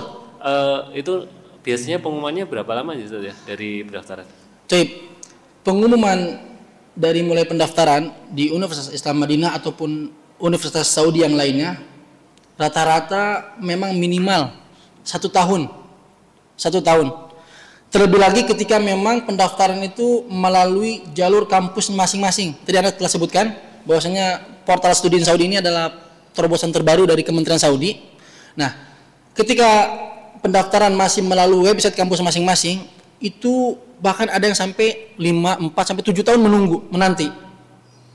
Nah, alhamdulillah tadi Anda katakan dengan hadirnya portal studi Saudi ini jauh lebih memudahkan. Karena kenapa? Selain pendaftaran satu kampus dengan yang lainnya itu sama, keutamaan yang lainnya yaitu tentang masa pemberkasan. Jadi sebelum adanya portal studi Saudi, masalah pendaftaran berkas itu terkadang berbeda antara satu kampus dengan yang lainnya. Contoh, di UIM sendiri, di UIM misalkan membutuhkan 9 berkas. Tapi ketika kita ingin daftar di King Saud yang ada di Riyadh, itu hanya 4 atau hanya 5 berkas. Nah, dengan adanya studi Saudi, maka memudahkan semuanya termasuk masalah pengumuman pendaftaran. Bahkan terkadang ketika seseorang daftar di studi Saudi itu 4 atau 6 bulan kemudian sudah menerima keputusan, imma dia diterima atau imma dia ditolak. Jadi alhamdulillah dengan adanya studi Saudi lebih mempersingkat waktu pengumuman, alhamdulillah. Namun catatan terbesarnya itu minimal 1 tahun. Minimal 1 tahun. Tip. Barakallahu fikum, semoga bisa dipahami. Tip. Fadal. Assalamualaikum warahmatullahi wabarakatuh. Assalamualaikum warahmatullahi wabarakatuh. Ahwan Ustaz, kami ingin menanyakan tadi disampaikan Bapak bahwa TOEFL Ya. untuk yang sekolah umum maupun yang tadi mungkin yang Arab ada nggak ya TOEFL-nya? Yang umum wajib bahasa Inggris. Iya. Ya. Yang wajib bahasa Inggris TOEFL-nya kira-kira berapa ya Ustaz kalau yang standarnya dari Standarnya Allah alam untuk skor standar itu anak kurang bisa memastikan. Tapi insya Allah coba nanti anak bisa tanyakan karena memang anak pribadi kurang begitu memahami tentang prosedural untuk yang umum. Karena selain itu baru, kedua juga memang anak tidak berada di rumpun umum itu, seperti itu. Cuman mungkin bisa jadi skornya itu sama dengan kampus-kampus internasional lainnya, tidak akan jauh berbeda insya Allah. Seperti itu. Terima kasih. Dan juga ada tambahan untuk tahun ini atau 2 tahun ke belakang sampai tahun ini, alhamdulillah di Saudi sudah mulai mengizinkan para akhwat daftar tanpa mahram. Yang memang sebelumnya itu wajib ada mahram. Tapi 2 tahun kebelakangan ini sampai sekarang kan masih buka nih sampai tanggal 28 Juli besok. Itu alhamdulillah akhwat boleh daftar tanpa mahram. Tapi setelah kita bertanya dan kita cari informasi bertanya ya ke ikhwan yang memang bagian pengurusan visa mahasiswa baru, rata-rata akhwat yang diterima hampir semua sekarang itu memang yang memiliki mahram. Walaupun memang secara peraturan sudah diperbolehkan akhwat tanpa mahram mendaftar, tapi tetap yang diterima hampir semua yang memiliki mahram, imma abangnya atau imma suaminya. Seperti itu tambahannya. Tafadhol bagi yang ingin bertanya, tafadhol. Assalamualaikum warahmatullahi wabarakatuh. Assalamualaikum warahmatullahi wabarakatuh. Ustaz, Afan, untuk misalkan kita nggak terlalu bisa bahasa Arab, Ustaz. Iya. Ketika kita mendaftar dan qadar Allah keterima, apakah ada untuk di sana majelis khusus buat memperdalam bahasa Arab? Barakallahu fikum. Ini pertanyaan yang bagus. Berkaitan tentang mahasiswa atau pendaftar yang tidak memiliki basic bahasa Arab atau mungkin tidak memiliki hafalan. Tadi sudah ana singgung bahwasanya diterimanya kita di UIM itu murni dan mutlak karunia dari Allah Subhanahu wa taala. Lantas bagaimana bagi para pendaftar yang tidak memiliki basic bahasa Arab? Nah, alhamdulillah ada beberapa kampus Saudi yang memang menyediakan kelas khusus untuk belajar bahasa Arab. Contohnya yang menyediakan kelas bahasa Arab seperti UIM, Ummul Qura Mekah, terus juga beberapa kampus yang lainnya itu memang menyediakan kelas bahasa. Nah, ada juga kampus yang memang tidak menyediakan kelas bahasa seperti Thaibah. Thaibah itu jadi universitas yang tepat berada di depan UIM, seberang-seberangan jadi. Nah, itu tidak menyediakan kelas bahasa. Seumum kampus Saudi ada yang menyediakan kelas bahasa, ada yang tidak. Tapi untuk UIM, alhamdulillah menyediakan kelas bahasa. Bahkan ikhwah, karena memang kemarin pun anak masuk di kelas bahasa. Antum ketika masuk kelas bahasa, antum diajarkan kembali cara mengetahui huruf alif, ba, ta, tha. Masya Allah. Jadi betul-betul sangat dasar. Karena apa? Tujuan salah satu diadakannya kelas bahasa itu untuk pertama untuk yang mu'alaf atau yang memang pendaftar yang datang dari negara minoritas kaum muslimin. Anda banyak temukan ikhwah, saudara-saudara kita khususnya dari Cina, Korea atau Amerika, bahasa Arab mereka hanya modalkan assalamualaikum. Halas, itu modal bahasa Arab mereka. Selebihnya nggak ada. Nah, alhamdulillah ketika mereka masuk ke kelas bahasa, selesai di kelas bahasa, masya Allah bahasa Arabnya alhamdulillah. Jadi ala kulli hal bagi antum yang memang kurang dari segi bahasa, jangan takut karena memang di UIM itu tersendiri disediakan kelas persiapan bahasa.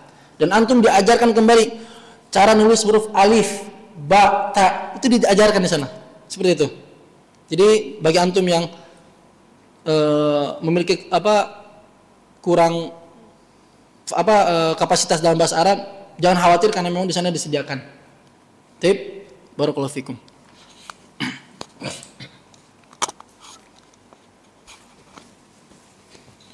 Assalamualaikum warahmatullahi wabarakatuh. Assalamualaikum warahmatullahi wabarakatuh. Afwan Ustadz, ada 4 pertanyaan. Tafadhol.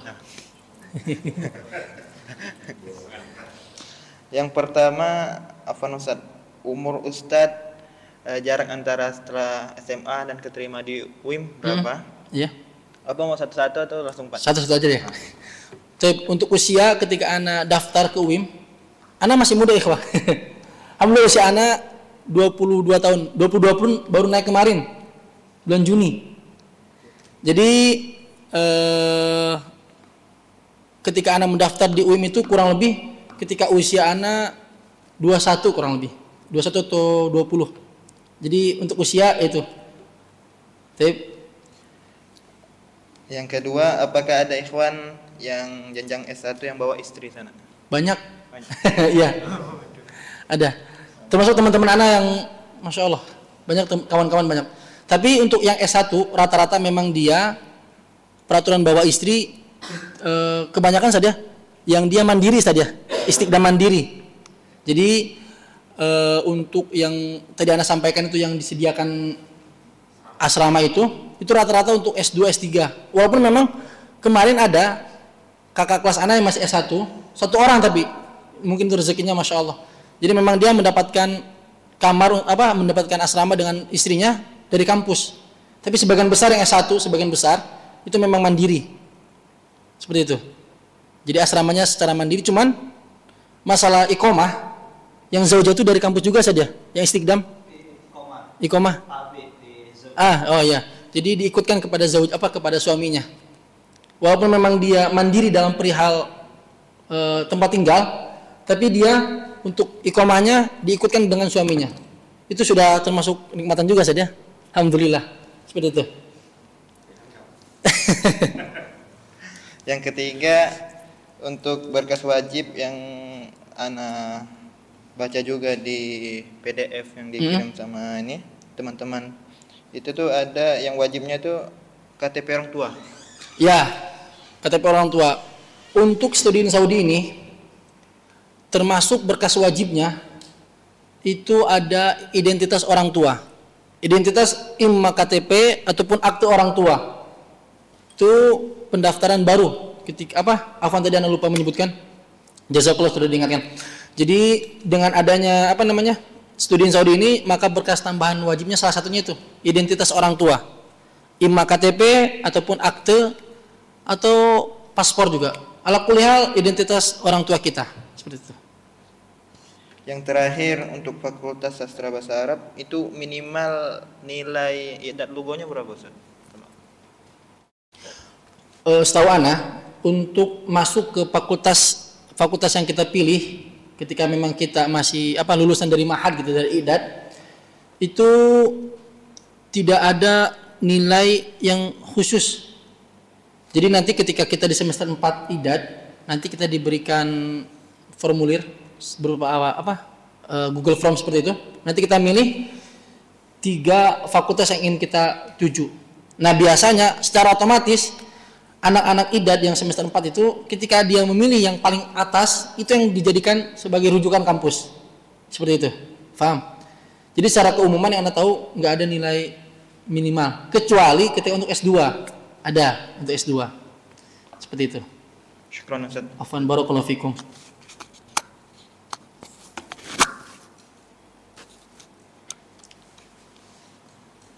Ada lagi ikhwah? Fadhol. Afwan izin bertanya lagi. Bismillah. Ketika masuk Universitas Madinah itu, apakah Ustaz itu langsung ngambil jenjang S1-nya atau masuk ke Ma'had Lughah dulu Ustaz? Masih berkaitan tentang Ma'had Lughah atau idat bahasa. Jadi tadi kita telah singgung bahwasanya ada sebagian kampus yang memang menyediakan kelas bahasa, ada yang memang tidak menyediakan. Dan sebagian kampus yang menyediakan kelas bahasa, sebagiannya mewajibkan seluruh mahasiswa yang ngambil bahasa dulu. Contoh seperti Ummul Qura. Ana ada teman, dia S2 di Sudan. Ketika lulus di Ummul Qura, dia wajib ikut kelas bahasa. Antum bisa bayangkan anak S2 Sudan belajar alif batasa. Jadi memang ada sistemnya yang memang diwajibkan ngambil bahasa, ada enggak. Tapi untuk UIM itu sifatnya opsional bagi yang ijazahnya tidak muadalah dengan UIM atau tidak diakui UIM, itu sifatnya opsional. Kalau memang kemampuan dirinya mampu langsung masuk S1, tafadhol. Tapi kalau memang misalkan kemampuannya tidak mencukupi atau kurang, maka dia boleh memilih untuk idad atau mahad gitu. Tapi untuk ijazah SMA yang keadaannya sudah dimuadalah, sudah diakui oleh UIM, maka dia wajib demi menjaga reputasi mahadnya, pondoknya, dia wajib langsung jenjang S1. Karena salah satu pondok itu bisa diakui oleh Universitas Islam Madinah, ijazahnya wajib bagi mahasiswanya ketika lulus langsung masuk S1. Seperti itu. Bisa dipahami ya? Jadi untuk UIM tidak diwajibkan, sifatnya opsional, dikembalikan kepada kemampuan kita. Itu. Kalau untuk Ustaz Rehan sendiri, apakah sekarang ini sudah di jenjang S1? Iya, Ana baru masuk S1 alhamdulillah. Ana kenapa bisa masuk idad? Karena memang ijazah Ana IPS. Ijazah Ana terusnya IPS kan? Pakai C. Nah, alhamdulillah. Jadi walaupun Ana sempat di Lipia, syekhnya nggak nanya, karena Ana belum punya ijazah Lipia kan? Dan yang Ana tunjukkan pun ijazah pakai C IPS itu. Jadi ketika Ana masuk mahad pun alhamdulillah. Seperti itu. Barakallahu fikum. Wa iyyakum. Ada lagi ikhwah?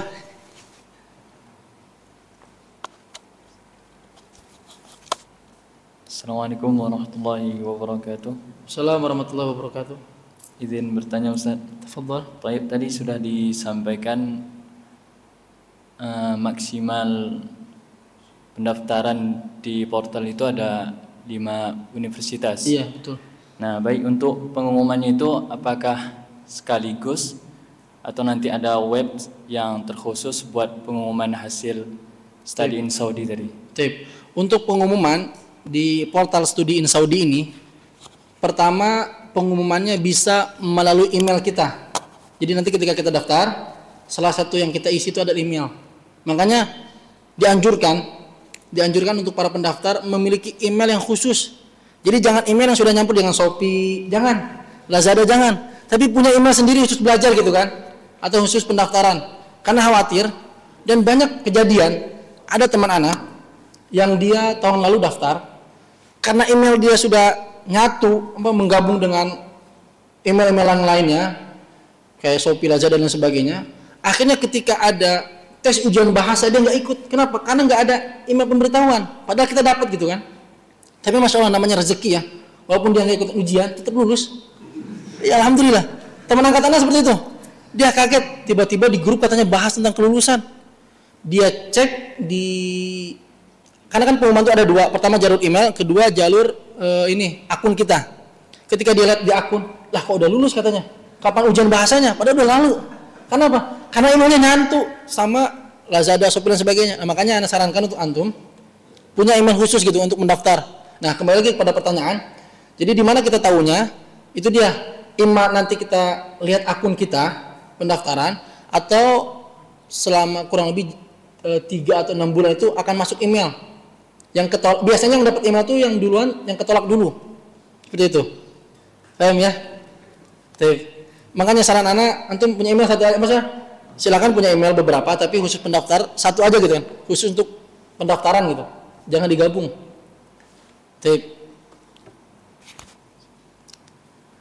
Di belakang, Bapak, fadhal.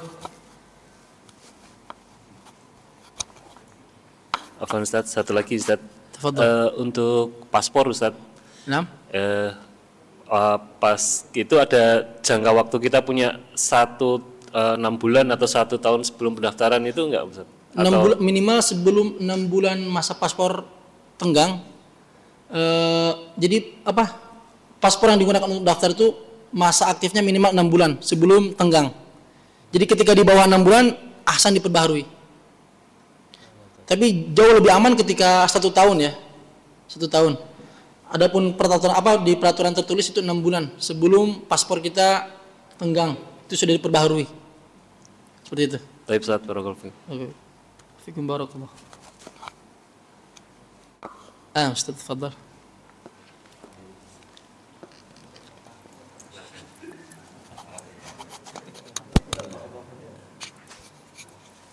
Assalamualaikum warahmatullahi wabarakatuh. Ustaz. Waalaikumsalam warahmatullahi wabarakatuh. Ustaz, izin bertanya, Tafadhal. apakah nilai ujian dalam ijazah itu sangat diutamakan, diprioritaskan? Misalnya jika nilainya itu pas-pasan gitu, apakah masih ada kemungkinan untuk diterima gitu? Barakallahu fikum. Beberapa bulan yang lalu kita pendapat info dari Dr. Ariful Bahri, Ustadz Dr. Ariful Bahri, salah satu pengajar di Masjid An-Nabawi. Beliau mendapatkan info langsung dari bagian pendaftaran atau bagian penerimaan mahasiswa asing. Kata beliau, semenjak dihilangkannya program muqabalah, baik itu muqabalah yang ada di Indonesia, tes atau interview yang ada di Indonesia, ataupun interview yang langsung kita datang ke kampus, semenjak ditiadakan, maka pihak kampus lebih dominan dan memprioritaskan nilai ijazah yang gede. Maksudnya yang memang di atas rata-rata. Karena kan memang minimal itu setahu Anda nilai ijazah 85. Nah, kata beliau, ketika jadi dulu UIM itu membuka pendaftaran lewat 3 jalur. Pertama, muqabalah atau interview yang ada di Indonesia itu dihapus kalau nggak salah di tahun 2016. Kedua, interview yang langsung datang ke kampus. Jadi dulu itu sempat ada program-program umroh plus muqabalah. Mungkin sebagian udah dengar ya. Nah, jadi kita umroh sekalian tes di UIM. Itu pun telah dihapus semenjak corona. Jadi hanya sisa pendaftaran melalui online.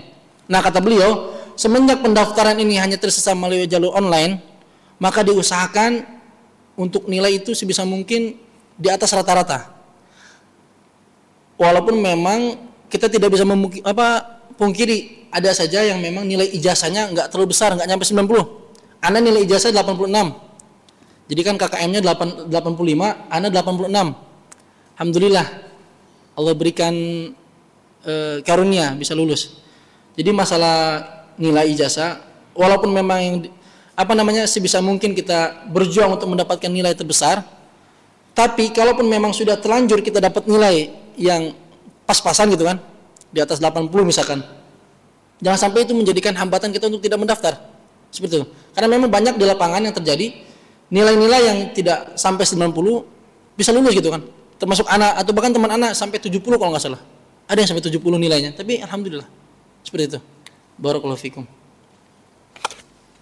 Jazakumullah khairan. Jazakumullah.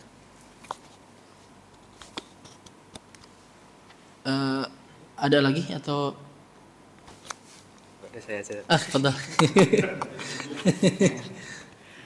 Ustaz? Kalau di UIM apakah ada jurusan S2 tapi yang ilmu umum, dan apakah prosesnya, mekanismenya sama dengan yang proses masuk ke S1 ini yang menggunakan perlu ijazah dari SMA? Untuk S2 umum setahu Anda baru-baru ini ada. Baru membuka S2 umum. Setahu Anda, sejauh yang Anda ketahui ada. Cuman permasalahannya yang Anda dengar, S2 UIM itu dikhususkan untuk S1-nya UIM. Iya. Ini yang Anda tahu ya. Tapi pengecualian untuk jurusan umum. Nah, jurusan umum karena memang masih baru. Jadi kemarin sempat dibuka jurusan umum S2 lulusan S1 dari luar Saudi. Seperti itu. Itu tahun kemarin. Tahun kemarin dibuka pendaftaran seperti itu. Jadi S2 umum dibuka untuk yang S1-nya di luar UIM pun bisa, tapi untuk umum. Adapun untuk yang agama, setahu Anda sejauh ini hanya dikhususkan ya saja yang dari lulusan UIM-nya aja. Tapi untuk umum kemarin sempat buka S2 yang dari luar Saudi, seperti itu. Tapi nggak tahu ya apakah tahun-tahun berikutnya tetap sama atau tidak. Wallahu alam. Seperti itu. Satu lagi, Tafadhal. Kalau misalnya mendaftar S1 UIM setelah S1 misalnya di Indonesia gitu, apakah ada masih peluang untuk diterima seperti itu? Peluang masih diterima masih banyak dan masih besar, dan bisa dikatakan masih sama dengan pendaftar yang lainnya. Kenapa? Karena banyak teman-teman Anda yang dulunya S1 di Indonesia, yang dia lanjut ke UIM ngulang lagi S1-nya. Ima memang dia S1 di Indonesia umum, ataupun di Indonesianya S1-nya satu rumpun masih agama gitu. Anda menemukan beberapa kawan Anda seperti itu. Jadi peluangnya masih sama besar dan memang masih memiliki persentase keterima sama seperti yang lainnya. Selama memang persyaratan atau pemberkasan yang diminta sesuai dengan ketentuan yang kampus tentukan. Seperti itu. Kurang lebih. Berarti asalkan tidak lebih dari 25 tahun ya? Ya, asalkan tadi kan sudah Anda bahas ya, untuk usia ini walaupun memang tertulisnya 25, tapi di lapangan terkadang berbeda. Dan itu Anda alami sendiri, mungkin Antum bisa tanya Ustaz Musa. Anda alami sendiri, teman-teman Anda khususnya orang Afrika, itu anaknya sudah 5, bahkan ada yang istrinya tadi 2, 3. Dan memang usianya sudah lanjut gitu kan. Tapi walau alam kenapa bisa diterima? Ketika Anda bertanya juga sama di Ustadz Ulia yang S3, karena memang terkadang peraturan yang tertulis dengan di lapangan itu berbeda katanya. Walaupun memang nggak banyak terjadi ya, cuman ada beberapa seperti itu. Kayak gitu. Wallahu a'lam. Jazakallahu wa iyyak. Ustaz, sampai jam berapa? Ini pertanyaan terakhir ya. Barakallahu fikum. Assalamualaikum warahmatullahi wabarakatuh. Waalaikumsalam warahmatullahi wabarakatuh. Izin bertanya. Tadi disebutkan pertanyaan tentang teknis, rata-rata teknis. Minta termasuk Ustadz Musa juga nanti kalau bisa memberikan wejangannya untuk para santri ini, terlebih yang ingin menuntut ilmu di Arab sana, di Madinah. Tadi antum sebutkan tentang tips dan triknya tentang doa, tawakal dan usaha kita. Dan yang terakhir tentang usaha kita dalam tanda kutip merayu orang tua untuk meraih ridho mereka. Tadi antum sebutkan terakhir yang di lapangan berbeda. Apakah ini berkaitan langsung dengan doa orang tua dan ridho orang tua kita? Jazakallah khair. Barakallahu fikum. Kalau Anda rasakan pribadi ya Pak, apakah ini berkaitan tentang ridho dari orang tua atau tidak? Yang Anda rasakan memang ini ada termasuk dari keridhaan dari orang tua kita. Seperti itu.